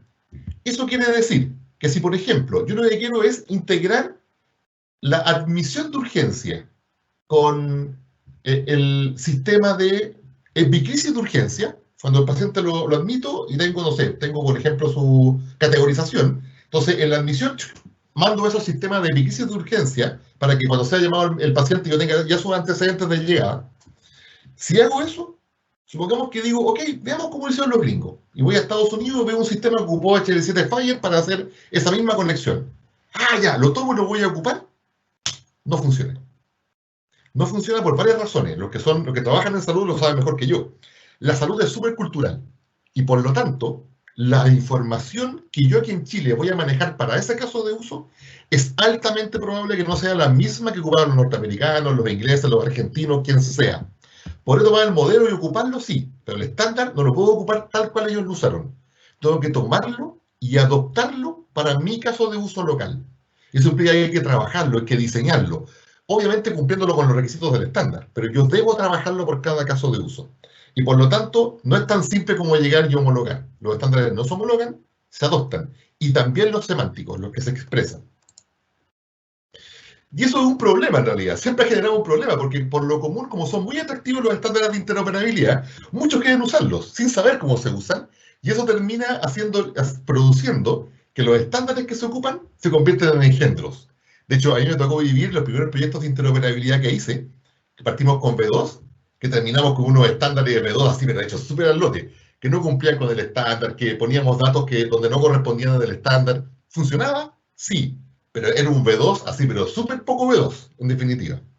Entonces uno corre el riesgo de que cuando eso pasa, lleguemos a este engendro. De hecho, la mayor crítica que se le hizo a V2 cuando se inició Fire era precisamente esto, que cuando los diseñadores tomaban el estándar, hacían cualquier cosa con él. Y lamentablemente hoy día en Fire está pasando lo mismo. ¿Para qué están los capítulos locales de HL7? Para que cualquier desarrollo que se haga usando un estándar de HL7, si le quiere poner el logo de HL7 diciendo yo ocupé este estándar, tiene que pasar por un proceso de validación. En el cual yo le digo, sí, la verdad es que usted ocupó bien el estándar. Así que sí, puede andar diciendo por todos lados del mundo que su sistema ocupa ese estándar de comunicación. Y por lo tanto ya tendríamos un estándar que está bien usado y por consiguiente es universal. Los estándares todo el tiempo han surgido, digamos. De hecho, cuando se partió con Fire, se partió con la misma dinámica. No sé, ¿qué estándar ocupamos? 14 en el mercado, 20 en el mercado. No puede ser, tenemos que hacer uno que sea, ojalá, universal. Ya, listo, hagamos uno que sea universal. Bueno, si teníamos 14 estándares, al cabo de un tiempo tenemos 15 ahora, ya compitiendo. Esa es la realidad. Con Fire queremos cortar eso. Queremos cortar esa dinámica. En realidad este es un chiste, yo creo que nadie se ríe, pero es un chiste. Queremos cortar esa dinámica al final. Queremos eliminar ese problema y decir ya, llegamos al 15º estándar, pero ese suple las necesidades de todos los otros. Por consiguiente, cuando uno compara los 14 anteriores con Fire, bueno, usemos Fire. Claramente porque tiene más ventaja. Ahora sí, sabiendo esos antecedentes, vamos al registro clínico electrónico que no se comparte todavía. Que un registro clínico electrónico es un registro sanitario longitudinal durante el tiempo, ¿no es cierto? Se va complementando, que tiene adentro el estado de salud y seguimiento de los pacientes. Esto que acabo de describir es ultra ambiguo. Existen de muchos tipos. De hecho, cuando el Estado de Chile en algún momento quiso definir un conjunto mínimo de datos para un registro clínico electrónico, la respuesta del medio, entre las cuales me incluí yo, era no pueden hacer eso. Porque ustedes no podrán desconocer que el conjunto mínimo de datos que se ocupa para un registro clínico electrónico de paciente de hospital es indudablemente distinto al registro clínico electrónico, o el conjunto de datos, de un registro clínico electrónico para atención primaria. Es completamente distinto al registro clínico electrónico que se ocupa para un adulto mayor que está postrado, y es completamente distinto al conjunto mínimo de datos de un paciente o de un niño que está en una casa de acogida del Sename. Porque naturalmente cada uno de ellos requiere otra información que hoy día, que posiblemente para otros no es necesaria. Por ejemplo, a mí me cuesta no entender que los registros de adulto mayor no cuenten con, creo que cuentan hoy día, con todo un registro psicosocial, lo mismo que el de los niños que están en el Sename. Y eso no es necesario, por ejemplo, en un paciente que está hospitalizado. Por lo tanto, el pensar en que uno puede homologar o dictar una norma para todos los registros clínicos electrónicos es un error. Hay que hacerlo por caso de uso. ¿Ya? Entonces, los registros clínicos electrónicos pueden ser de muchos tipos, ¿ya? Pero en definitiva cumplen con la finalidad de recabar información de los pacientes. Y eventualmente, si se puede, y aquí está, esto que voy a decir acá es muy importante para lo que viene ahora, hacer seguimiento de ellos. Porque hoy día en pandemia tenemos un problema de seguimiento. ¿Qué es lo que combinan los registros clínicos electrónicos? Muchísima información, datos sanitarios anteriores, datos clínicos de los familiares, datos crónicos del paciente, en fin, mucha información. ¿Cuál es el problema? No lo necesito ya como problema. ¿Cuál es el concepto sobre el cual se formaron los registros clínicos electrónicos en todo el mundo? No solamente en Chile, sino que en todo el mundo. El registro clínico electrónico en realidad es una migración, es una mutación del registro que había antes en papel, ese que usaba el médico en fichita, en un librito, es ese, pero en digital. Y que eventualmente se puede compartir, lo cual es excelente, espectacular. ¿Y por qué razón es así? Porque el registro clínico llevado en papel, como ya les comenté, tiene 10.000 años de antigüedad y funciona. Al médico le funciona. Los médicos al principio decían, ¿para qué lo digital si funciona también mi cuaderno? Funciona. Al médico le daban las herramientas, y al sistema de salud en general, le daban las herramientas suficientes como para tomar decisiones y poder aportar al sistema de salud. Que sea papel es ineficiente, por lo tanto pasarlo a electrónico tiene muchas ventajas que ustedes ya las conocen, digamos, poder compartirla, poder tenerla rápidamente, el poder hacer auditorías, el poder estudiarla, en fin, hay muchas ventajas. Pero en definitiva, los registros clínicos electrónicos en un gran porcentaje son mutaciones o migraciones del documento papel a un documento de una pantallita que está guardado en una base de datos. Ya, hago este punto porque más adelante va a ser crucial en qué significó esto para el tema de la pandemia. Bueno, recién les comentaba una distinción porque está el registro clínico electrónico que se comparte. Y el registro clínico electrónico que se comparte, para aquellos que no tienen, para los que lo saben me van a entender, para los que no les voy a explicar. Para que pueda ser compartido el registro clínico electrónico, no es un problema del registro clínico electrónico, para nada. El problema es de cómo yo permito que la información del registro clínico electrónico salga para que sea compartida. Porque hay una máxima en interoperabilidad. La máxima es divide y vencerás. ¿Por qué lo digo? Hasta el año 2000 todavía había muchos desarrolladores o estudiosos de esto que decían que la salud tenía que integrarse todos sus servicios dentro de un único sistema, el Skynet de salud. Y por lo tanto, cada nueva aplicación tenía que ser integrada como aplicación al único sistema nacional. Muchos países siguieron esa línea, como por ejemplo los ingleses, y les costó muy caro. Porque integrar todo lo que pasa en salud es imposible, si en salud pasan muchas cosas. Y cada vez pasan cosas nuevas, es dinámica la salud. Y ojalá que siga siendo más dinámica todavía. Por lo tanto, los expertos dijeron, no, si no hay que integrar los sistemas. Lo que hay que hacer es que florezcan muchos sistemas, aunque sean muy distintos, muy heterogéneos, pero que entre ellos se puedan comunicar. Y por lo tanto, como los sistemas no los puedo ir cambiando cada uno de ellos para que se puedan comunicar ante nuevos estándares o nuevos actores con los cuales deben comunicarse, lo que hay que hacer es armar una capita delante de ellos que les haga de vocero. Eso es lo que pasa. Entonces, cuando yo hablo de un registro clínico electrónico compartido, es como que le enganché algo nuevo a ese sistema para que a través de él se pueda conectar. Eso es lo que se hace cuando uno hace integración a través de interoperabilidad. Los registros clínicos electrónicos, que son historial clínico de pacientes, por lo común en todos lados del mundo, siguen este esquema, que es un esquema de IHE llamado XDS, que permite intercambiar documentos para cualquiera que esté metido con este mismo modelo de intercambio de información. El MinSal, en el año 2018, en el proyecto Historial Clínico Compartido, desarrolló todo el esquema basado en XDS, y es el más usado a nivel internacional. Y el esquema XDS se basaba en el estándar CDA R2 de HL7, pero hoy día los nuevos modelos usan FHIR. ¿Ya? Entonces también se puede integrar con FHIR. ¿Ya? Pero esto, vuelvo a repetir, no es que uno modifique el registro clínico electrónico del historial, sino que lo que uno hace es que le agrega elementos que permiten hacer esta conexión y esta simbiosis natural con el resto del ecosistema de documentos clínicos. Por lo tanto, cuando uno piensa en historiales clínicos que se comparten, uno por lo común, a nivel nacional con mayor razón, uno por lo común, si piensa que tiene que hacerse de manera interoperable, piensas modelos como este. No lo voy a explicar, pero para que se entienda. ¿Cuáles son los beneficios de un registro clínico electrónico compartido?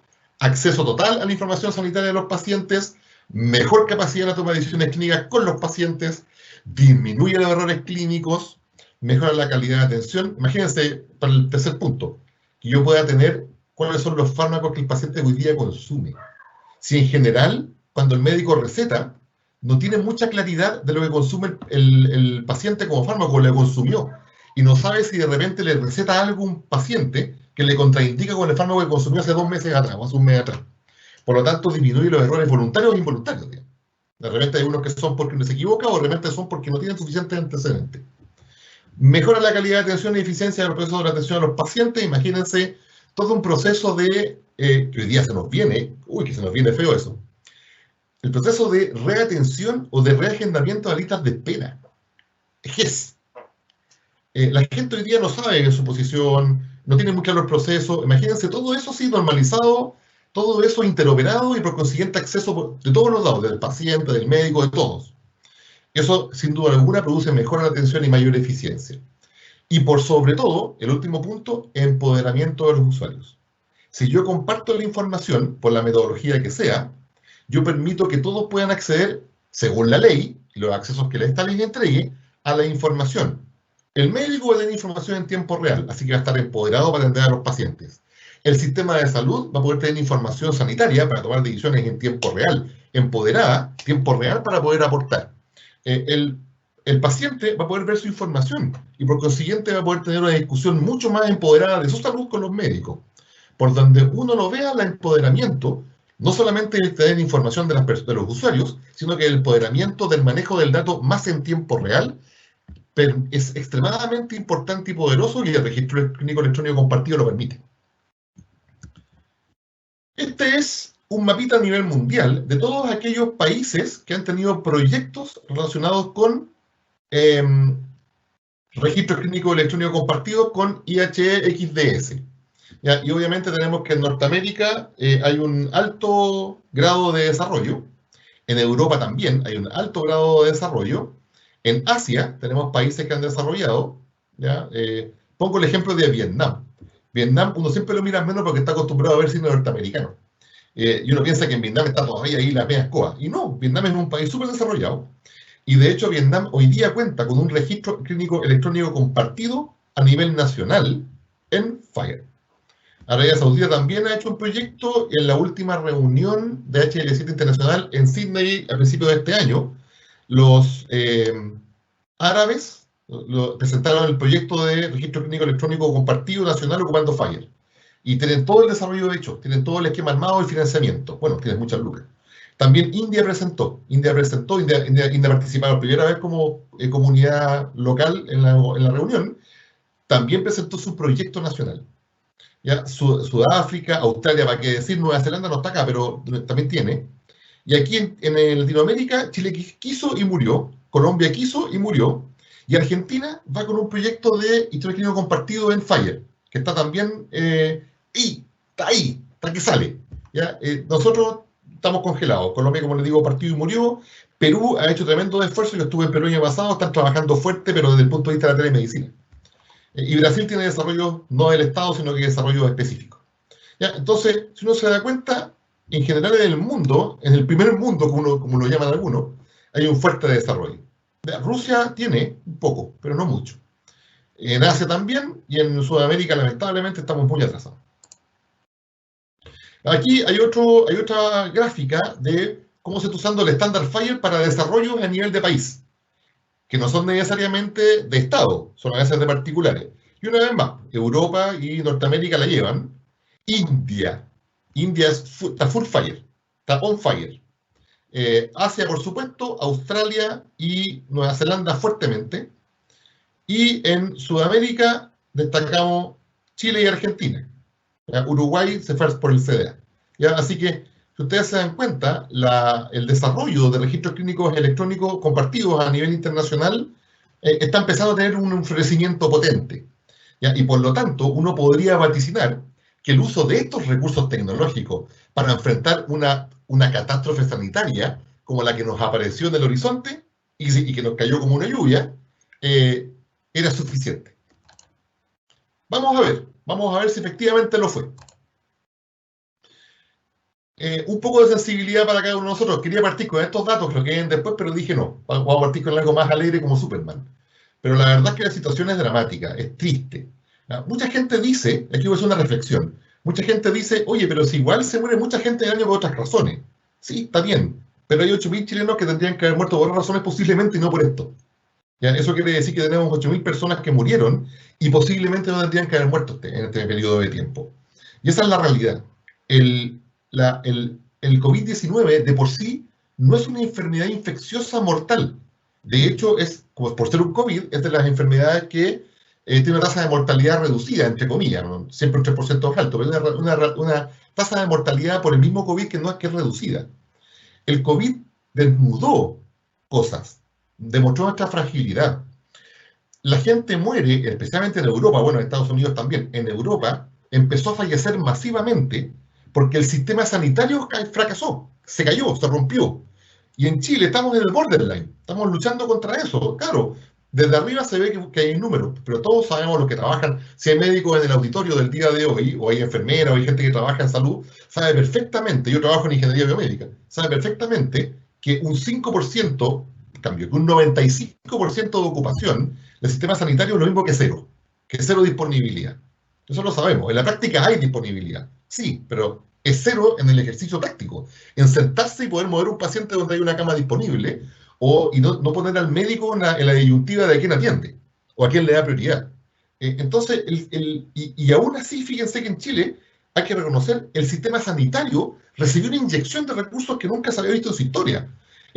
Se compraron muchos ventiladores mecánicos, se aumentó la disponibilidad de cama, se trajo médicos de afuera o se permitió que otros médicos trabajaran en el sistema sanitario y aún así el sistema colapsó. Eso demostró que el sistema es frágil. El sistema mundial de atención es frágil, muy frágil. Entonces nos demostramos que con un bicho que si enferma a alguien la letalidad no es tan alta, podía matar mucha gente porque nosotros no teníamos la capacidad de recibir algo así, tan masivo. Además, demostró las diferencias sociales que tenemos en todos los países. Si hasta en Europa han tenido problemas sociales. Y desnudó en nuestro país, haciendo una crítica en alguna medida, que la realidad que de verdad teníamos no era como la veíamos, sino que era mucho más cruda. Y nuestras sociedades todavía le falta mucho para avanzar en igualdad. Y también demostró que las diferencias tecnológicas, las brechas en tecnología son muy amplias, muy, muy amplias. De hecho, los países que mejor sortearon la pandemia son aquellos que tienen dos cosas en común. La primera, medidas sanitarias bien puestas, bien tomadas. Y la segunda, buena tecnología para poder enfrentarla. ¿Ya? Entonces, eso quedó demostrado. Uno dice, bueno, pero Italia, España, bueno, los números de ellos son, hoy día, los números son peores que los de ellos, pero en Italia y Europa lo que pasó no fue un problema tecnológico, sino que fue un problema de capacidad de tomar decisiones en los momentos adecuados. Lo mismo que pasa en Estados Unidos hoy día, o en Brasil. No es un chiste esta pandemia, la verdad es que para nada es un chiste. Y los números son súper crueles, pero el problema que hay es que cuando uno ve los números, uno ve números. Pero detrás de esto hay personas, hay gente, hay familias, hay personas que no tendrían que haber muerto, hay sufrimiento, y hay además una cadena de secuelas, de colaterales que uno no ve. Y los que trabajan en salud posiblemente lo ven mejor que yo. Hay gente asustada que está trabajando, que es su misión trabajar en eso, pero está ahí, que se aleja de su familia. Hay todo un proceso de cambio que se genera desde salud y que finalmente impacta a todos nosotros. Yo llevo aquí encerrado 3 meses, hay gente que está sin nada, qué sé yo. Yo quiero salir a tomarme una cerveza con mi señora y con mis amigos y no puedo. Quiero juntarme a jugar juegos de rol o juegos de mesa con mis amigos y no puedo. Mi vida cambió, ¿ya? Pero detrás de todo esto hay personas. La misma cosa que uno siente como persona, que pucha que lata esto, para otros es mucho más que pucha que lata. En la última semana aumentaron 1 millón los casos a nivel mundial y la tasa de letalidad es alta, es de un 5,15, aumentó muchísimo también en el último tiempo y esto sigue creciendo. Y fíjese la curva de crecimiento a nivel mundial, que es la que está abajo, de casos. Sigue siendo exponencial, no es tan lineal, sigue siendo exponencial, así que parece que aún nos queda. Así que esta pandemia no es un chiste y hay que tratar de solventarla con o sobrepasarla con todos los medios que tengamos disponibles. ¿Cuáles son las estrategias que eventualmente la OMS valida como apropiadas y que aparentemente son las que sirven, porque los países que lo adoptaron les fue relativamente bien? Control de distancia social, ¿ya? Y eso incluye la cuarentena, seguimiento de pacientes, sí o sí seguimiento, trazabilidad de pacientes 100%, y testeo masivo, pero testeo masivo con un propósito, que ese testeo masivo sea trazable, porque si el testeo masivo no es trazable, no me sirve de nada. A mí no me sirve de nada hoy día tener una información de test positivos a nivel nacional, si es que ese testeo masivo llega 3 semanas después. Ya no me sirvió. Una vez más volvemos al empowerment. Yo no puedo tomar decisiones sanitarias si tengo tan bajo empowerment. Y para que estos tres elementos, la distancia social y el confinamiento, seguimiento de pacientes y testeo masivo, se pueda poner en marcha para poder hacerlo efectivo y que se tomen decisiones acertadas, lo que se requieren es datos. Datos. Hoy día las guerras de países, se dan informáticamente.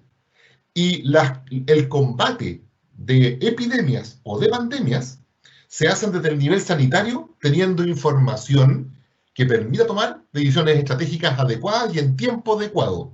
Yo les digo una cosa, bueno, no sé cuántos son de Valparaíso o de Viña. La decisión de cuarentena tendría que haber sido tomada antes. Mientras más tarde se toma, más se demora en salir. Y eso es porque a mi entender faltaba información que permitiera decir, sí, vamos, porque esta es la de hoy día, y la de hoy día me dice que hoy hay que cuarentenar. Y por lo tanto es súper importante integrar la información. Claramente, el registro clínico electrónico de por sí va a ser muy poco aporte a una situación pandémica como la de hoy día, si es que esta información, ese registro clínico electrónico, no tiene la capacidad de integrarse, de integrar su información con el resto de los sistemas, para de esa forma permitir que cuando tengo un paciente que lo recibo en urgencia con problemas respiratorios, yo sepa que ese paciente tiene una patología crónica. Que no sé por qué le llaman basales. Si hay algún médico después, por favor, que me aclare si existen los estados basales de salud. A mi entender no existen. Para mí están las patologías crónicas, mórbidas, comórbidas, pero no, las basales no lo sé. Pero en definitiva, si yo tengo un paciente en urgencia que lo recibió hoy día, y ese paciente lo tengo que entubar, para mí es, como médico, debe ser súper interesante poder contar con su historial para saber a qué me enfrento. Y por lo tanto, un registro clínico electrónico que se conecta da la posibilidad de tomar decisiones hoy día oportunas con la atención del paciente directamente y con mayor razón al nivel de toma de decisiones de estrategia nacional. El modo exitoso, por lo tanto, es interoperar. Si yo hoy día tengo un sistema desmembrado, un sistema que no se conecta, y lo quiero hacer rápido, la mejor forma de hacerlo es decir, miren señores, esta es la regla de interoperabilidad para tu caso de uso, esta es la regla de interoperabilidad para tu caso de uso, úsala tú y todos los que hacen lo mismo que tú, y se conectan conmigo. Y esa forma es la que funciona, pero lamentablemente eso es difícil, más aún si contamos con las piedras de tope, las brechas que yo les dije al principio, falta de capital humano, falta de definición de estándares, y el pilar semántico está también muy débil en Chile. Sobre eso podemos hablar si que me hace una pregunta. ¿Y qué nos perdemos? Supongamos que el Estado, bueno, Censa, Chilecita viene diciendo hace tiempo a los países en general, integren de manera interoperable. ¿Ya? Y nosotros en Chile también lo hemos hecho hace mucho tiempo. Yo llevo en esto 22 años ya. Ya hace 22 años que partí con el tema de Chilecita y la interoperabilidad. Y siempre, en cada oportunidad que tengo, hagan interoperabilidad, pero evidentemente como tenemos una salud paliativa, los esfuerzos están en otra cosa, y como nos falta capital humano, especialmente dada la pregunta que hizo Renato, en el tomador de decisión, no se han dado esos pasos estratégicos duros para decir, sí, vamos, falta voluntad política. Y por lo tanto, sí, Darwin, dime.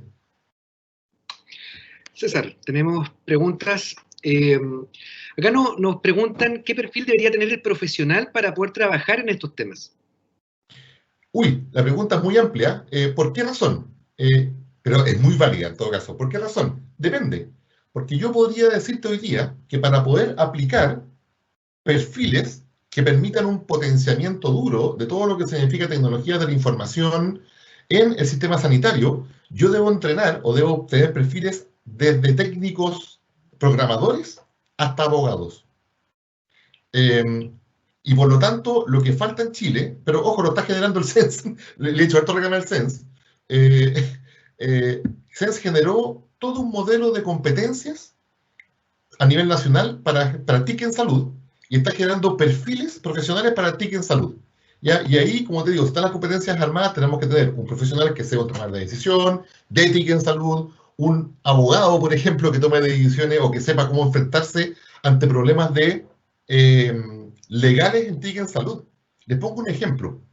El Hospital Digital comenzó a operar el año antepasado. Ha tenido saltos, vaivenes, opera, nadie lo ha visto, pero el Hospital Digital, que es el proyecto estrella de digitalización de este gobierno, ha estado ahí, a punto. Y cuando salió a trabajar, hace como un año atrás, tuvo su primer traspié legal.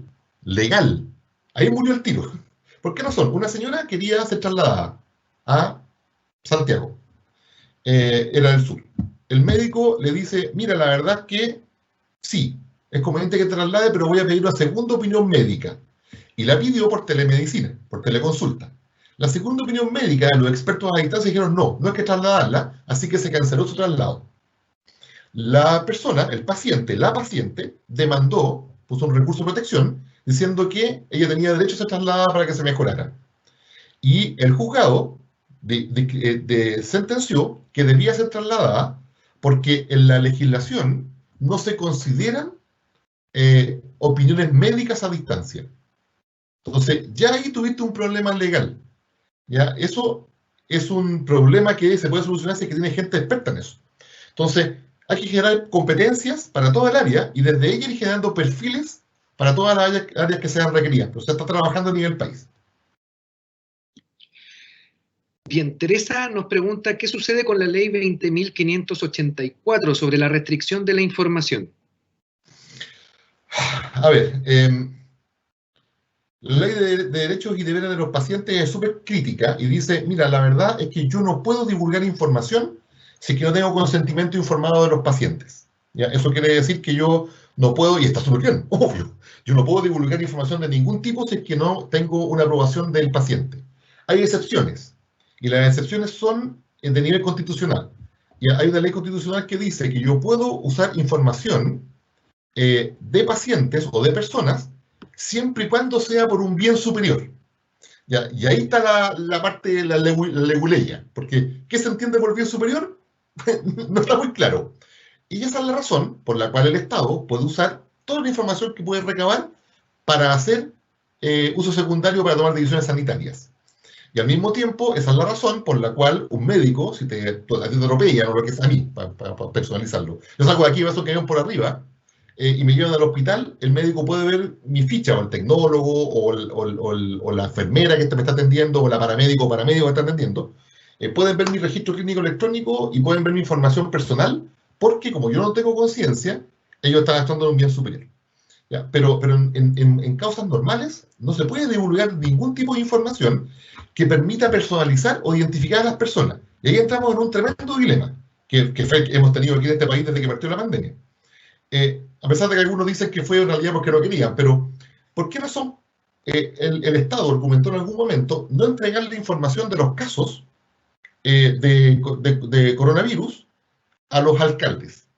Lo cual uno dice, pero que como obvio, si la municipalidad y APS son los que tienen que salir directamente a atacar, a contener la pandemia, era como obvio.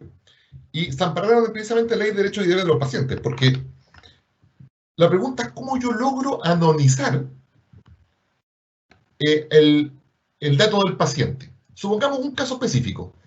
Voy a dar el mismo ejemplo para los dos casos. Supongamos que tengo una cuadra donde hay 600 personas que están enfermas. Y digo, en esa cuadra hay 600 enfermos. Perfecto. Nadie puede identificarlo. Va a ser difícil identificar 600 ahí si viven, no sé, 1.200 personas, o no sé, o lo que sea. Por lo tanto, anonimizar ahí no es tan complicado. Pero si, por ejemplo, yo, no sé, tengo una persona, tengo un edificio en el cual vive solamente una mujer, ¿ya? Y yo divulgo que en ese edificio hay una persona, sin decir nombre y apellido, ni su dirección, ni su departamento. Hay una persona que tiene cáncer mamario. Automáticamente, de manera indirecta, yo divulgué la información de quién era, ¿ya? Y por lo tanto, yo no cumplí con la ley. Entonces, el cómo se anonimiza la información a granel de las personas, de los pacientes en salud, es un tema súper complejo técnicamente y también es un tema súper complejo de interpretar desde el punto de vista legal. Entonces, es mejor de repente ser muy papista con la información y no divulgarla en pos de no romper con la ley y la confidencialidad de las personas en sus datos personales. Hay que recordar que dato personal, que está defendido por ley, hay de dos tipos, que son los financieros y los de salud. Pero los financieros, o sea, es importante, pero si a mí me hackean o lo que sea mi cuenta, bueno, ya, me la hackearían y pediré un crédito, me recuperaré, o viviré muy mal y después me recuperaré. Pero si a mí me logran saber mis datos de salud, me pueden matar la vida entera. Quedo estigmatizado. ¿Ya? Entonces, hay un tremendo problema ahí. Cuando trabajamos en el historial clínico compartido, en la mesa técnico-legal, precisamente para problemas como el que hoy día estamos viviendo, se empezó a trabajar una reformulación de la ley. Pero lamentablemente, que iba a ser la ley de deberes y derechos de los pacientes 2. Pero lamentablemente esa ley quedó trancada en el... bueno, no salió, digamos, no debería salir el pasado, no salió. Y ahí se da un poco más de flexibilidad siempre y cuando se preserve el tema de la confidencialidad. Y es un tema que vamos a abordar en un par de diapositivas más cuando terminemos, cuando veamos el tema de la trazabilidad. Eso es crítico. Muy bien, nos han llegado 2 comentarios, voy a leer ambos comentarios y te doy el pase para que puedas abordarlos. Raúl Alberti nos dice que está absolutamente alineado, pero durante 6 años se ha encontrado con el obstáculo que es el celo en algunos centros de salud que piensan que compartir información es perder clientes. Y Rafael Suarnávar nos comenta, dice, más que una pregunta, es un comentario, que la inyección de recursos que se hizo fue en parte a la baja inversión del PIB en salud en Chile, que es histórico. Chile solo invierte el 6% del PIB, mientras países más desarrollados es el 10 al 12%. Y esa inyección llegó como reactivo, no preventivo. Un ejemplo es Australia, que su inyección extra fue mucho menor por vivir. Ya, a ver, sobre el comentario de Rafael, pues en realidad tiene toda razón, además que Rafael lo conozco, fue alumno mío. Sí, claro, o sea, tal vez, yo pienso, Rafael, que no, bueno, claramente hay un tema paliativo, se aborda el paliativo. De repente uno se da cuenta de que en salud se ha invertido harto. Obviamente un 6% es nada, yo estoy de acuerdo, deberíamos llegar mucho más arriba, deberíamos llegar al 12, al 16%, pero ha ido creciendo, tengo entendido que este año pasado fue el 8%, por si acaso. Pero deberíamos llegar al 18%, sin duda alguna.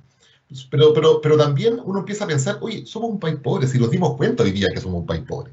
Si no éramos los títulos de Latinoamérica y no éramos, voy a hacer una crítica social, yo me siento que éramos el patito feo de la OCDE, porque la verdad es que, como buenos datos macroeconómicos, pero la realidad quedó súper desnuda del año pasado, al final del año pasado, pero con mayor razón ahora.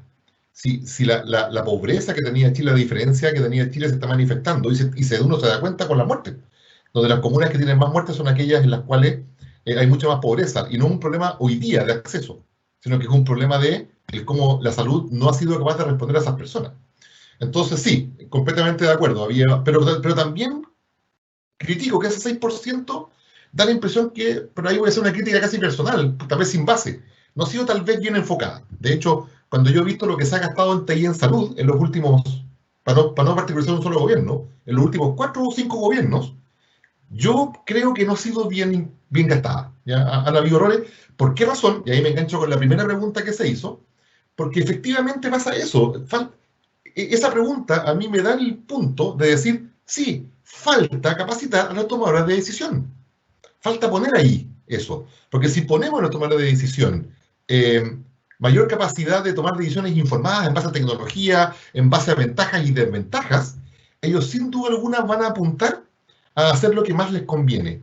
Y está demostrado, y pensar en que porque yo interopero información voy a perder clientes, precisamente es la visión que tiene que no ha estudiado el tema. El abrir mi campo de datos precisamente me da ventajas competitivas innumerables, me da ventajas competitivas razonablemente potentes como para poder invertir. Porque si bien mis pacientes pueden irse, si yo logro integrar mi información, puedo también recibir pacientes que vienen de otro lado con su información.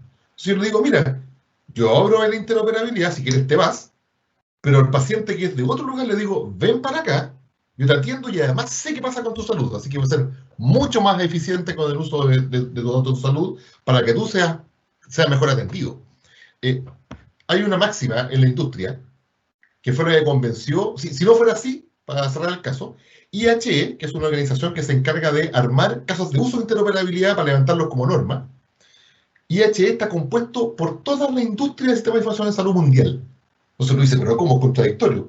Sí, es que ellos se dieron cuenta hace mucho tiempo que es mejor tener un poco de mucho, de todo, un poco de todo el mercado, que tener todo de casi nada. Cuando yo no interopero, me quedo con una porción del mercado, pero chiquitita, a menos que sea el que compró el gobierno entero, soy el único. Pero el resto, como no interopera, tiene una porción muy pequeñita del mercado, ¿ya? Que vale casi cero. Ya, es mucho mejor tener, en vez de eso, tener la posibilidad de tener muy poco, pero de todo el mercado. Es mucho más dinero, es mucho más rentable y beneficia a todos. Y por último, que lo voy a decir al final, tenemos que seguir avanzando en hacerlo. Está bien las lucas, lo entiendo, ¿ya? Y obviamente que una empresa tiene que responder por lucas. Las clínicas tienen socios que tienen que responder también con su patrimonio. Pero también hay que pensar de que aquí estamos hablando de personas.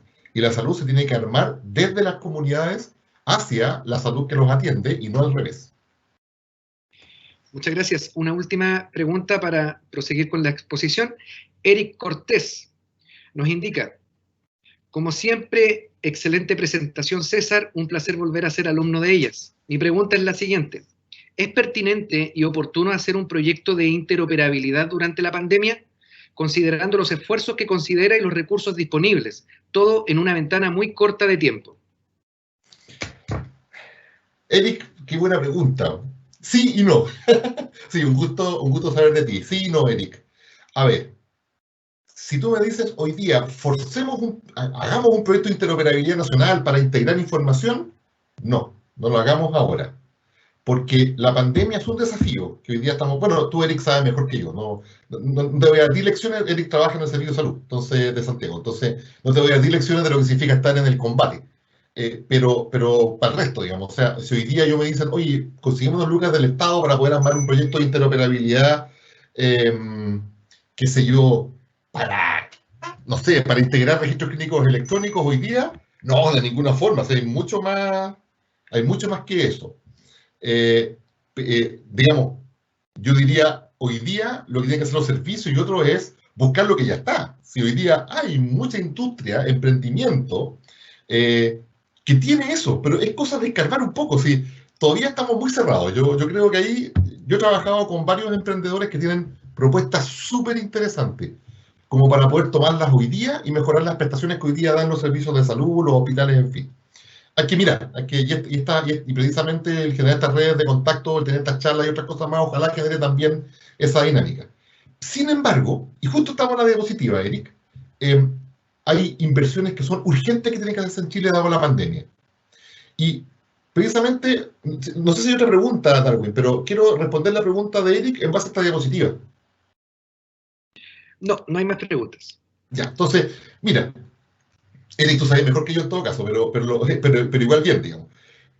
¿Qué nos perdemos con no haber integrado antes en Chile? Supongamos que no hubieran hecho caso. Nos hubieran hecho caso hace 5 años atrás y el Estado hubiese dicho, ya, sí, sabe que todo lo que vamos a poner en TIC en salud, vamos a ponerlo para integrar información, vamos a traer gente de afuera, vamos a usar los conocimientos de las redes de las universidades, de los conocedores empíricos de los hospitales y de todos aquellos expertos que tienen el servicio de salud. ¿Ya? Y hubiésemos empezado a generar una dinámica de trabajo hacia la integración de la información de manera interoperable. Hoy día en la pandemia habríamos tenido la posibilidad de trazar exámenes de laboratorio en tiempo real. Porque hoy día ustedes bien saben que la red de laboratorios COVID se integra, pero no interopera. Y se integra por medio de PDFs o de Excel con el sistema que recibe la información. Y eso hace, obviamente, que haya retratos de la información, que haya posibilidad de errores y un montón de elementos más. Habríamos tenido una trazabilidad tal que en cuanto un laboratorio emite un informe, por un paciente, este ya estaría siendo registrado y sumado para el siguiente informe. Porque la interoperabilidad que usamos en salud, si bien en la capacidad de 2 o más sistemas para intercambiar información, también, si es semántica evolutiva, que es lo que perseguimos todos, permite que la información sea aprovechada al tiro, inmediatamente. Entonces la podríamos ya usar para el siguiente informe, se nutriría automáticamente de lo que se emite desde los laboratorios. Eso es lo que tendríamos hoy día. Seguimiento de pacientes. Hoy día los pacientes, hasta hoy día, se está cambiando eso, se siguen por llamadas telefónicas. Es imposible hacer seguimiento de pacientes con llamadas telefónicas. Se hace el mejor esfuerzo, las municipalidades han puesto mucho esfuerzo, el gobierno ha puesto mucho esfuerzo, pero saben que es imposible. Si tengo cerca de 5.000 casos detectados por día, informados, pero en realidad son atrasados, esos son de hace 7 días atrás, pero tengo 5.000 casos por día, lo que debería hacer yo como país, que fue lo que hizo Singapur, que fue lo que hizo Corea, claro, Corea es distinta, que fue lo que hizo Japón, que fue lo que hizo algunos otros países, yo debería hacer un seguimiento del paciente y de sus contactos directos, que en este caso siguen los contactos directos nacionales, que son los países cercanos, pero en Corea y en Singapur era hasta el 10º contacto directo, porque se seguía a través del celular. Entonces, si lográramos integrar toda esa información en el sistema de información, el seguimiento sería casi en tiempo real también, y por lo tanto el confinamiento sería mucho más efectivo. No les voy a comentar lo que pasaba con las tácticas de deceso. En las tácticas de deceso hay un problema de criterio, hay un problema de integración de la información. El DEIS tiene que hacer digamos, este match, ¿ya? Pero sería súper interesante que pudiese integrarse con el registro civil de manera de hacer el match automáticamente. ¿Ya? Entonces, en las tácticas de deceso hemos tenido toda una controversia, hasta incluso se ha declarado que no había poco transparencia, pero si hubiésemos integrado, no tendríamos ese problema hoy día. Tendríamos muchos más datos para poder atacar la pandemia. Determinación diagnóstica. Ustedes saben que el PCR es súper inexacto. Y el test rápido también es bastante inexacto, más aún pensando que el test rápido es posterior, digamos. Ya cuando casi el paciente ya no contamina, su carga es mucho menor. El mejor diagnóstico se consigue por radiografía. El mejor diagnóstico. Y para la detección diagnóstica en Chile, solamente se considera el PCR. Todo lo que es radiografía, que se le saca a los pacientes, esa no se incluye. O sea, tendría mucho más precisión, se llama integrar toda esa información. Bueno, si tú integras, evita los problemas de criterio, porque uno lo dice de una forma, otro lo dice de otra manera, y los criterios cambiantes hacen que cambien los números y hacen que la gente piense mal. Y por lo tanto, fíjense, aquí di 1, 2, 3, 4, 5 casos de lo que habría significado el haber integrado la información en pandemia, que hoy día no lo tenemos. Y por lo tanto, si ustedes leen eso, creo que coincidirán conmigo en que comienza a ser difícil tomar buenas decisiones estratégicas y que estén empoderadas. Muy difícil. Y esa es la realidad con la cual nos encontramos. Entonces, si tú me preguntas, Eric, ¿no sería muy descabellado pensar en interoperabilidad en esta situación en la cual hay urgencias pero inmediatas? Estas son urgencias. Son urgencias estas de acá. Por lo menos las dos primeras son urgencias. Y ojalá también el diagnóstico. Si logramos todo eso, bueno, voy a hablar más adelante, pero son urgencias que yo creo que deberían abordarse. La trazabilidad de exámenes de laboratorio es poca. Si lo que se notifica en un informe de laboratorio es poca información. Así que armar un modelo de interoperabilidad y implementarlo no es tan difícil. ¿Ya? Y piensen que lo que viene ahora todavía nos falta. O sea, si la vacuna va a estar en Chile en mayo del próximo año, aún nos falta seguir bregando con esto. Sí concuerdo, si a mí me dicen, mira, no pensemos en la pandemia, sí concuerdo en que no podemos pensar solamente en la pandemia. Eso sería el segundo error, y tengo miedo de ese error. En lo particular, creo que no estamos pensando también para adelante. Como HL7 Chile, yo quiero pensar para adelante. Por lo menos estoy viendo eso. Y como SENS, estoy impulsando que ojalá también pensemos hacia adelante. ¿Por qué razón? Porque una vez terminada la pandemia, o la crisis pandémica, no va a terminar tan rápido, la crisis pandémica en Chile, ojalá, si todo anda bien a partir de ahora, deberíamos estar saliendo ya en septiembre, deberíamos estar con una situación distinta a la hora de confinamiento. Llegar a la primavera, los casos han reducido, qué sé yo, y todo el tema. Pero ahí se nos viene un segundo problema, y es que vamos a tener un sistema sanitario nuevamente exigido, pero no por la pandemia, sino que por todo aquello que no se hizo por culpa de la pandemia. Ha sido casi 8 meses, o van a ser casi 8 meses, en los cuales la salud dejó de hacer cosas porque la gente no quiso hacerlas o porque hubo que tirar recursos para eso. Y por lo tanto van a haber presión de los pacientes que necesitan hospitalización, de las atenciones GES, del test de espera, una presión sobre el sistema sanitario que va a ser francamente inhumana para los que trabajan ahí. Y nuevamente yo digo, si tuviésemos sistemas que permitieran integrar la información, podríamos manejar de manera mucho más eficiente la post-pandemia, que va a venir tan dura como la pandemia misma. Entonces, yo creo que no hay que perder las dos miradas, pero sí hay que poner un fuerte énfasis en lo que viene en el mediano y después en el largo plazo. ¿Cómo sería Chile si hubiéramos interoperado? ¿Ya? Tendríamos la información integrada con pilares sólidos tecnológicos. Pensaríamos que no basta con solamente interoperar procesos, sino que interoperar toda la cadena de valor, que es el proceso asistencial de un paciente, completito, Y eso implicaría que las personas, las tomadoras de decisión, los usuarios, clínicos, pacientes, administrativos, financistas, todos, estarían altamente empoderados en cuanto a la salud. Y cuando hablo de empoderamiento, no solamente hablo de empoderamiento en conocer la información, sino de conocerla en tiempo real. Vuelvo a repetir el caso de los exámenes o del desarrollo de los exámenes diagnósticos. Si yo hoy día estoy recibiendo información de los exámenes diagnósticos tomados hace 5 días atrás, eso quiere decir que la decisión que tomo hoy día la debería haber tomado hace 5 días atrás. Y eso es parte del empowerment. El empowerment permite que yo tome decisiones con datos, pero no solamente con datos, sino con datos en tiempo real, en lo posible. Me lo va acercando a la realidad. Si yo tengo los datos de resultados de diagnósticos de COVID-19 hoy día, los tomamos hoy día, la decisión que yo tomo hoy día es la que tendría que haber tomado hoy día. Por lo tanto, sirve para mañana. Cuando uno llega tarde a tomar la decisión porque el dato es atrasado, uno corre el riesgo de igual así tomar una decisión equivocada aunque esté informado. ¿Ya? Entonces, si tuviésemos un país altamente interoperable, una red conectada e integrada, habríamos tenido todas estas ventajas sin duda alguna hoy día. Y por lo tanto, el gobierno se habría sacado hoy día el problemita de la transparencia, porque cuando uno ve que en realidad hay problemas de comunicación de la información, hay problemas tecnológicos, uno dice, ya, bueno, parece que por ahí también tenemos un problema que hace que no se puedan tomar de mejores decisiones. Pero cuando uno no sabe que en realidad hay problemas tecnológicos, uno tiende a apuntar con el dedo diciendo, oye, hay problemas de transparencia. Si tú tienes tu red abierta, disponible, la información integrada y la puedes disponer, entonces nadie te puede acusar de falta de transparencia. La interoperabilidad tiene la ventaja de que permite transparentar información sensible para la opinión pública, pero que no se puede transparentar de otra forma. Bueno, ¿y qué pasó con los registros clínicos electrónicos a nivel mundial? Yo critiqué a Chile, le pegué un golpe a Chile, pero ¿qué pasó a nivel mundial? ¿Qué pasó con todos esos países que tenían tecnologías implementadas y que dijeron, bueno, tenemos la tecnología, ¿qué pasó con ellos a nivel mundial? Para demostrarles eso, les voy a compartir 3 o 4 publicaciones. Esta es la primera, que dice que COVID-19 es el último 3, o el 3 máximo, para el registro clínico electrónico y sus sistemas. ¿Qué se detectó? Son estudios hechos a nivel internacional. Había un tremendo problema que en situación de crisis se visualizó, que estaba relacionado con la usabilidad y la funcionalidad. ¿Qué es lo que es la usabilidad? Para los que son informáticos lo saben, la usabilidad es, lo voy a reducir, voy a hacerlo curto, ¿cuántos clics hago para llegar a mi destino del sistema?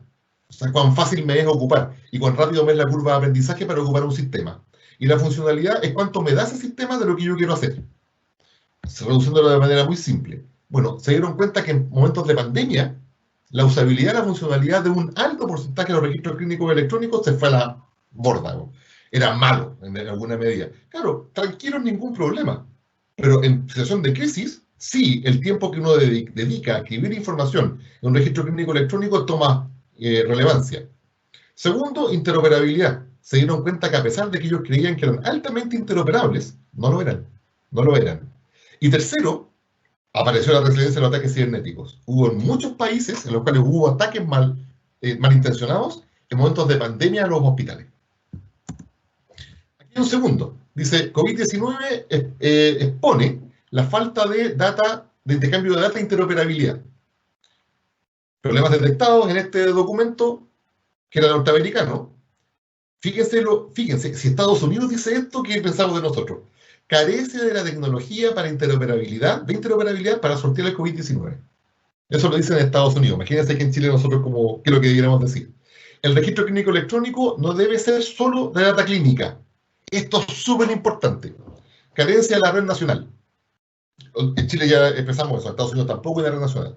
Son más egoístas. Inclusión de telemedicina. Obvio, todos los que están trabajando en el sector de salud saben que hoy día, si uno pudiese derivar al paciente y atenderlo a distancia, tenemos un check. ¿Por qué el registro clínico electrónico no debe ser solo de data clínica? Voy a empezar a apurar porque estamos ya más cortos de tiempo. Porque resulta que se demostró que en momentos de pandemia, y eso creo que viene del siguiente también.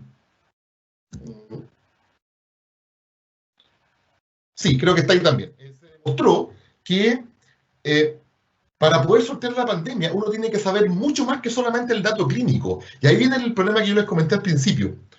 El registro clínico electrónico está hecho de lo que había antes a papel. Y por lo tanto es lo mismo, pero en digital. Hoy día sigue la estructura clásica de un registro clínico electrónico. Pero en pandemia les cayó encima el ladrillo y dijeron, esto que tenemos acá no funciona para pandemia. Para pandemia tengo que agregar un set de datos adicionales. ¿Dónde estuvo la persona? ¿Qué hizo la persona?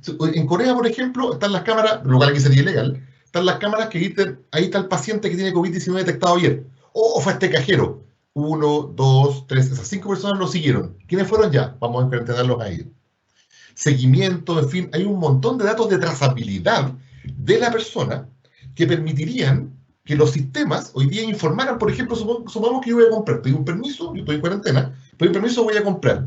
Miro el mapa de trazabilidad y me doy cuenta que en la zona donde yo voy a comprar hay un brote en tiempo real. Bueno, cambio de lugar. Entonces, datos de trazabilidad del paciente son súper importantes para una pandemia, muy importantes. Y hoy día pasan a ser también datos sanitarios. Por consiguiente, el registro clínico electrónico hoy día carece de eso y por lo tanto no le da herramientas suficientes al sistema como para poder tomar decisiones sobre las personas y las que lo rodean. Cuidado de pacientes a distancia, estos fueron los italianos. Ellos les faltó una red de telemedicina, claramente. No hay una buena integración de datos de pacientes que no están hospitalizados y tuvieron problemas de interoperabilidad también. La tecnología que tenían fue insuficiente. Y que el más potente de todos, y además David Hunter es una persona con mucho prestigio, él indica, mira, la verdad es que tras el estudio que se hizo con creo que 8 o 9 países, faltó coherencia en alinear los sistemas de información, o sea, faltó interoperabilidad. Nadie se puso de acuerdo en cómo hacerlo antes. Falta de integración de datos de fuentes más allá del dato de la atención. Para una pandemia necesitamos saber dónde estuvo, con quién estuvo, qué hizo, cómo se sentía antes. Falta de información. Problemas en la integración del dato de seguimiento y por lo tanto lo que tenemos acá es un problema legal. ¿Ya? Entonces, él dice, el registro clínico electrónico hoy día tendría que ser mucho más extenso. Tal vez activarlo solamente en época pandemia. Pero si nosotros vemos estos diagnósticos que se entregan de países que eran altamente tecnologizados, claramente la conclusión es que el registro clínico electrónico, como lo conocíamos, fracasó. En época de pandemia fue insuficiente. No lo hizo. ¿Qué debiéramos aprender para terminar? Primero, ¿qué debiéramos hacer? Mejorar la usabilidad de los sistemas de integración. Tenemos 3 meses después que el resto del mundo. Pudimos haber aprendido muchas cosas. Mejorar la usabilidad, interoperar, integrar los registros clínicos electrónicos con datos de trazabilidad, y para eso hay que ver el tema legal, por supuesto, para hasta dónde podemos llegar. Masificar la información de diversas fuentes, obvio. Hoy día los científicos dicen, no tengo suficiente información para ayudar, y tienen razón. Entonces, masificar la información para que muchos puedan colaborar. Aquí todos suman, en pandemia todos suman. Economía de escala. Eso quiere decir, por ejemplo, si yo integro la información de laboratorios con de seguimiento, ambos datos llegan directamente a Pivigila y no se dividen para ir a un lado, después llegar a Pivigila de nuevo. Hago economía de escala, integro todo para poder usarlo de manera apropiada y mucho más eficiente. Y el último que falta es trabajar, pero todos juntos, un trabajo inclusivo. Los que han trabajado en interoperabilidad saben que para hacer una buena interoperabilidad se debe trabajar en comunidad. No hay la posibilidad, se llega a acuerdos.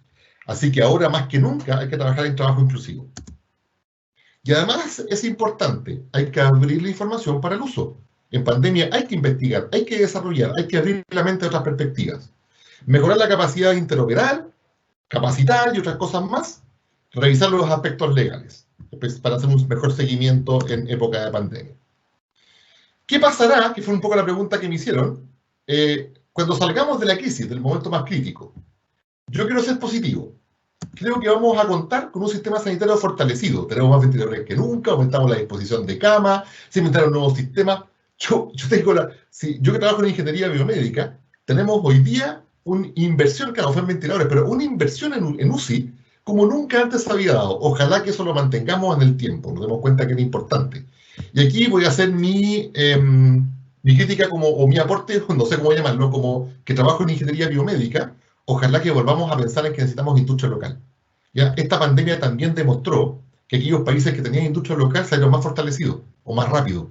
Pero nosotros no, compramos todo de afuera. O sea, fue un sacrificio. Y hay un esfuerzo inmenso que hizo el Estado para poder traer cosas de afuera. Si hubiésemos tenido industria local, hubiera sido más simple sortearlo. El dato de integración tomará la importancia que debe haber tomado. Yo tengo la esperanza que saliendo de esto, de verdad, los tomadores de decisión, el ecosistema se dé cuenta, sí, tendríamos que haber hecho la integración de datos antes. Y claramente importa y es muy importante. Por lo tanto, como ahora, como norte en salud, hay que apuntar también a eso. Y para mí el tercer elemento es que a partir de ahora la salud cambió a nivel mundial. Y me cuesta pensar de que cuando yo salga del país y entre a otro país más adelante, no va a haber una barrera sanitaria junto con migración y junto va a haber una barrera sanitaria de personas, en la cual me van a decir, a ver, usted tuvo COVID-19 o, no, o lo que sea, y yo o ando con un papel o ando con un sistema informático global, internacional. Con mi celular automáticamente y paso por el tiro. Si no, paso con una barrera sanitaria más estricta. Así que a mí me da a pensar de que el mundo, desde el punto de vista sanitario, va a cambiar. Y como va a cambiar, la impronta de uso de tecnología también.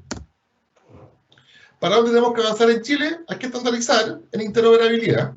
Hay que apuntar a unirse a bloques internacionales, por ejemplo, el IPS de HL7, que es un registro de personas, un resumen de registro clínico electrónico internacional.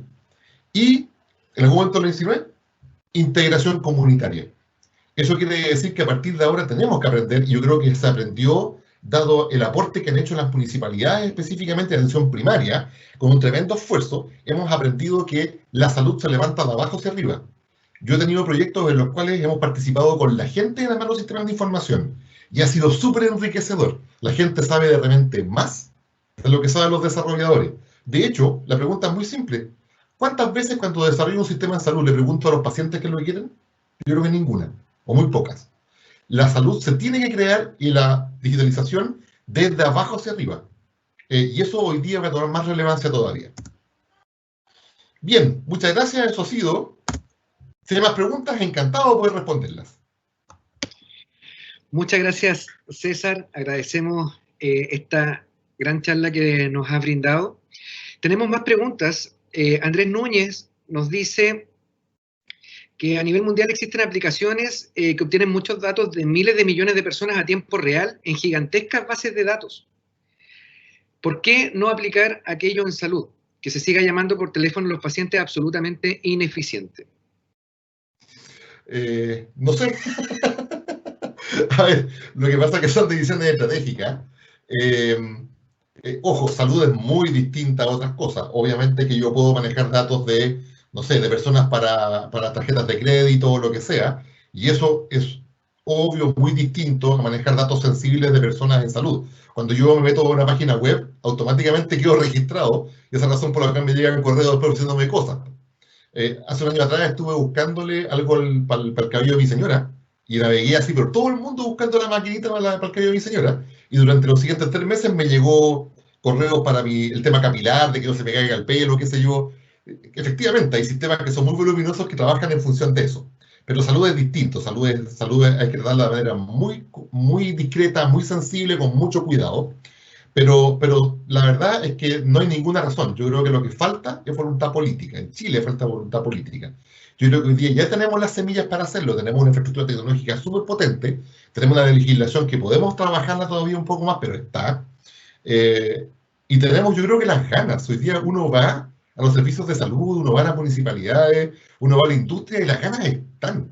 Si HL7 Chile tiene hoy día 160 socios, miembros, y tiene un 60% de la industria nacional, es porque hay ganas. Lo que falta es la voluntad política de decir, ya, vamos con todo. Los recursos los podemos conseguir indudablemente, para eso está el Banco Interamericano, hay un montón de otras fuentes, pero falta voluntad política. Muy bien. Claudia nos dice, ¿cómo recomiendan que los equipos de salud se acerquen al mundo tecnológico? Soy químico farmacéutico, actualmente estudiante de analista en programación, y sigo sin conocer cómo llegar al mundo de la interoperabilidad. Ya, Claudia, buenas noticias. Bueno, esto es una forma. Yo agradezco al DUOC esta iniciativa, creo que hace mucha falta. Nosotros, el CENS, está abriendo toda una línea de capacitación, desde lo más básico a lo más complejo. Y nosotros como HL7 Chile, solamente nuestra área son los estándares, pero vamos a agarrarnos de los cursos que eventualmente dicte el DUOC más adelante, de los cursos que dicte CENS u otros más, para iniciar también nuestro proceso de capacitación en base a cursos que hagan otros también, metiendo ahí nuestro sello, para avanzar en eso. Y mira, la oferta debería empezar a abrirse de cursos a partir de mediados de año, ¿ya? Y vamos a empezar a tener una fuerte línea de capacitación en el área de los sistemas de información en salud, la integración y la interoperabilidad. Lamentablemente hay poco escrito, o sea, hay mucho escrito, pero hay poco escrito desde el punto de vista docente. Así que cuesta mucho, como decir, ya quiero ser autodidacta. Mi formación fue con cursos que compré desde el año 2001 en adelante, digamos. Pero en Chile va a empezar a haber una oferta porque creemos que es súper necesario aumentar rápidamente el capital humano avanzado que tenemos. Así que me parece súper interesante que sea una tecnóloga médica estudiando ahorita programación. Potentísimo, bien. Químico farmacéutico. Ah, qué Sí. espectacular. Bien. Raúl Alberti nos comparte un aviso de utilidad bastante bueno. Agradecemos a Raúl lo que nos comparte. Dice: la radiografía de tórax es clave para el manejo de pacientes con más de 5 días con síntomas. Por eso hemos abierto el asistente virtual toraxia.com de inteligencia artificial para ayudar a la deficiente capacidad de lectura a los médicos de atención primaria y urgencia.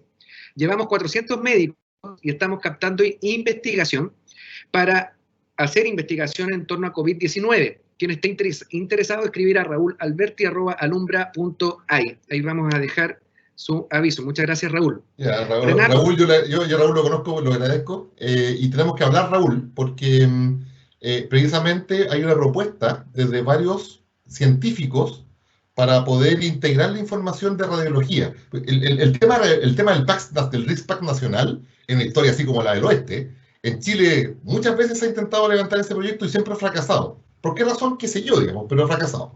Y para mí es un sueño. De hecho, yo cuando estudié mi posgrado, mi proyecto fue integrar el GIS con el RIS. Ese fue mi proyecto de posgrado.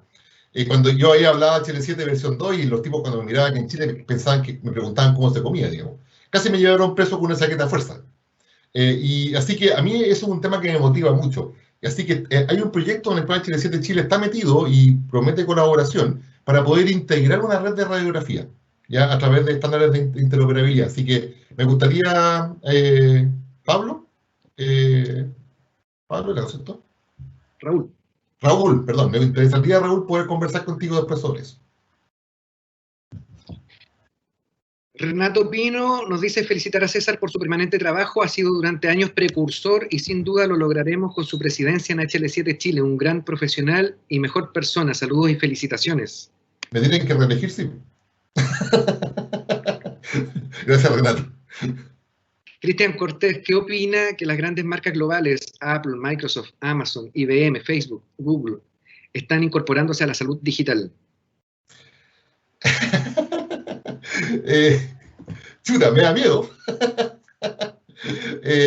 Ojo, que casi todas las marcas que tú nombraste usan Fire. Apple, de hecho, en los Fire Dev Days del año 2017, la gente de la Mac dijo: a partir de ahora todo nuestro sistema interno para manejo de información de salud y nuestra integración con nuestros dispositivos y todo lo demás es Fire.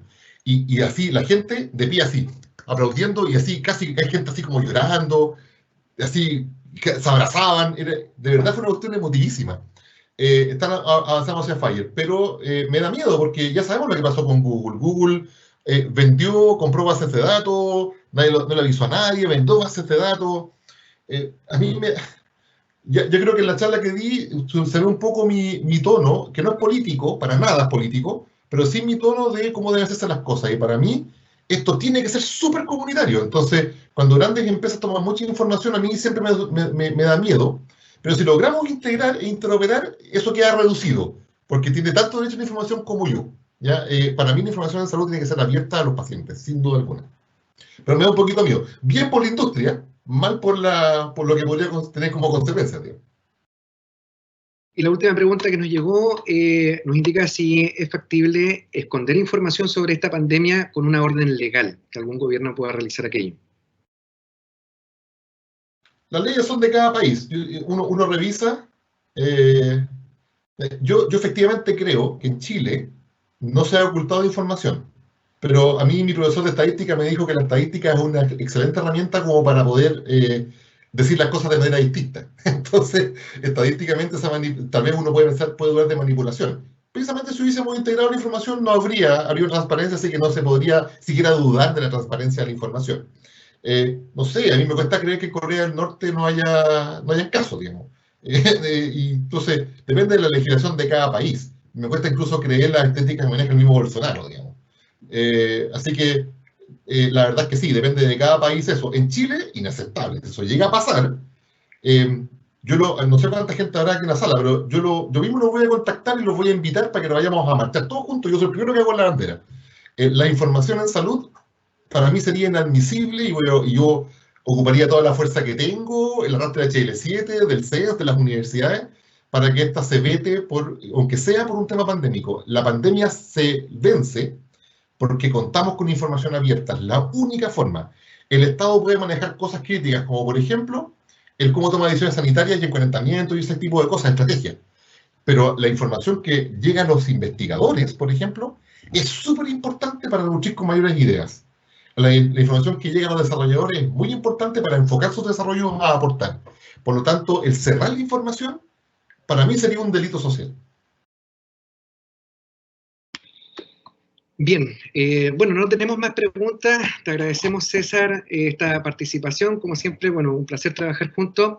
Y bueno, complementando un poco respecto a la pregunta que nos hacía Claudia de cómo poder acercarse al mundo de la interoperabilidad de la informática, comentar a todos los asistentes que precisamente junto con César estuvimos trabajando en el diseño de un diplomado que prontamente se va a publicar, un diplomado en interoperabilidad en HL7, en Fire, que es bastante completo, está en proceso de diseño aún, pero ya en los próximos meses vamos a tener noticias publicadas al respecto, así que también a los interesados poder inscribirse y participar en dicha capacitación.